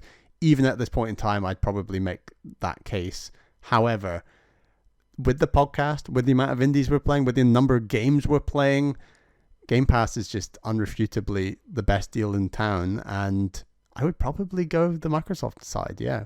Probably, but but I mean, if you didn't own them, would this news affect you in terms of like, would you be disappointed that you didn't have like Call of Duty or Crash Bandicoot or Spyro or like Tony Hawk, like these Blizzard Activision games? Switch. Yeah, if you didn't have them on your Switch, right? Like if you that was your only platform, which there's a lot of people out there who only own a Switch, how much would this affect you and your enjoyment of the hobby and what games that you potentially would get? Out of all the properties that they own, Overwatch is my favorite, and maybe one of the only ones I've actually even tried, aside from like, I don't know, Spyro or something. So yeah, I'd be gutted that Overwatch 2 wasn't coming to Switch. It might still come to Switch, but that would be one that I'm definitely looking forward to. I know that game's not in development now necessarily, but it's not far off from what it sounds like. So yeah, Overwatch 2 is the game I am looking forward to a lot, and if I only own Nintendo platforms, I'd be worried about that not coming to Switch. Yeah, so not a huge change, I would say, right? Fairly small. Yeah, and I would be probably similar, to be honest. I like those games, but I don't think it would be a deal breaker, right? Like the Bethesda acquisition, similar, right? There's Skyrim on Switch that I really loved playing, but nothing else for me is like, oh, well, I need to have these experiences. And I think partly it's because these companies make experiences that are primarily built for the higher powered consoles, and the stuff that they have put on Switch has always been like just a bit worse versions of the stuff that they are already doing for the other consoles, right? Yeah. So like they're not making anything that is so targeted towards the platform that I think it makes a massive difference. And so I think from that perspective, how this affects Nintendo as a whole, obviously it's frustrating for them to lose like a big third-party partner, but were they really that big of a partner in the first place? I would argue not necessarily. No. I think people will be okay if you only own a Switch and you have played some of those games on there. I don't think like this is such a big blow that it forces you day one to go out and buy another console. What do you think the Nintendo Japanese boardroom reaction to this news was? They were probably like, oh, interesting. That's what I think as well. I think there's the combination of the fact that their heads are genuinely in the clouds when it comes to like the Western markets for all these developers and companies and whatever, on top of the fact that it impacts them directly quite in a very small way, as we've said, between like Overwatch, Diablo, and whatever else that they decide to port to Switch. I think you're right. I think it's just kind of like, does Furukawa even know that Overwatch is on Switch? I'm skeptical, right? Like that deal was probably made by NOA. I'm not sure. Exactly. I mean, I'm skeptical as well. I think they care a lot more about how many Switches are they selling, who's their audience, what's the next first party game, and also when's Majora's Mask going to come to the Switch Online. That's what they care about the most. Activision Blizzard getting acquired, whatever. Life goes on. I think it's earth-shattering news, really. But when it comes to Nintendo, I think those quakes are a little bit further away, right? It's like it's the earthquake. The ship is still sailing. We're still intact. The earthquake happened like in the middle of America, and like you feel the slight shockwaves in Japan. They're just like, oh, okay, something's happened in the wind. If this was a Sony podcast, now that's another story. But they're fucked. Basically, is the view on that. But the good old ship Nintendo, we're sailing strong. There's no need to panic just yet. We don't need Activision Blizzard. Fuck them. That's what Reggie would say. Who needs Activision Blizzard when you can have Majora's Mask on Switch? Absolutely. That's what I'm saying, man. Who needs them? So yeah, there you go. That's our thoughts on that. But let's get on out of here and talk about some things that we need you to know, because that's the end of a podcast. You just tell people about where to find places and stuff for the podcast. So you can go ahead and support us if you like. That's a nice thing to do. You can go to patreon.com/ThisNintendoLife, where you can get some bonus podcasts where we talk about other video games, just like we did now, and non-Nintendo ones, and fun stuff along the way. Bally, we would like to thank some of our patrons for supporting us. Yes, we have 2 new patrons. Thank you so much for your patronage, I should say. Those 2 new patrons are Callista R and Andrew. So thank you so much for your support. And I also want to thank our $10 tier patrons. They are Zach S, Atari Alex, Thomas, Matthew, and my wife Caroline. Thank you for your support as well. And thank you to all of our patrons. It's hugely appreciated. I think we got like 42 patrons. Love it. Love to see it. Thank you so much, everyone, for your support. It's hugely, hugely appreciated. Yeah, fantastic. So you can also find us in various spots over the internet. We are, of course, on the eternal hellscape that is Twitter, and I'm just posting a bunch about Pokemon because there's a lot of fun stuff going on in that game. You can find me at LordNBZ. Where can they find you, Bally? I'm on Twitter at Ballyman91. That's BALLYMAN91. And yeah, I've not been posting much recently. Bally just doesn't tweet anymore. He's retired. Go through phases.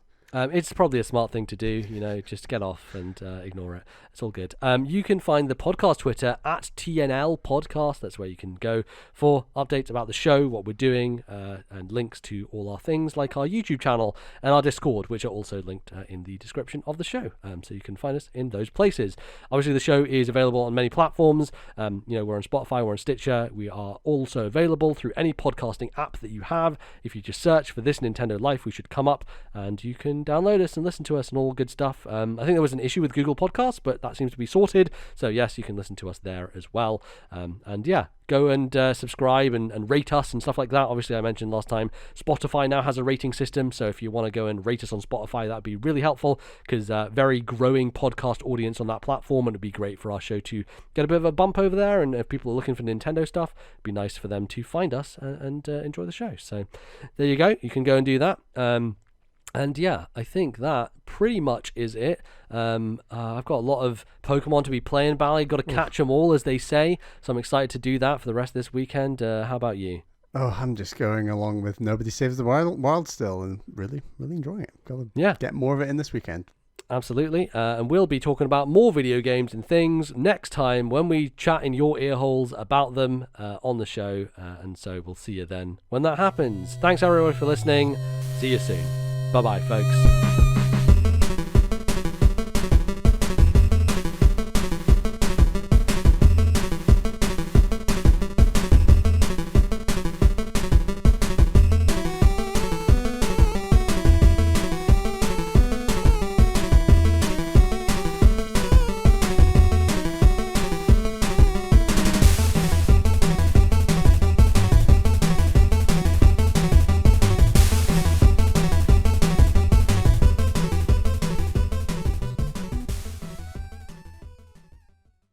The musical interludes used on today's show were Jubilife Village from Pokémon Legends Arceus, copyright Nintendo 2022, and Cheep Pufferfish Battle from Mario Pinball Land, copyright Nintendo 2004.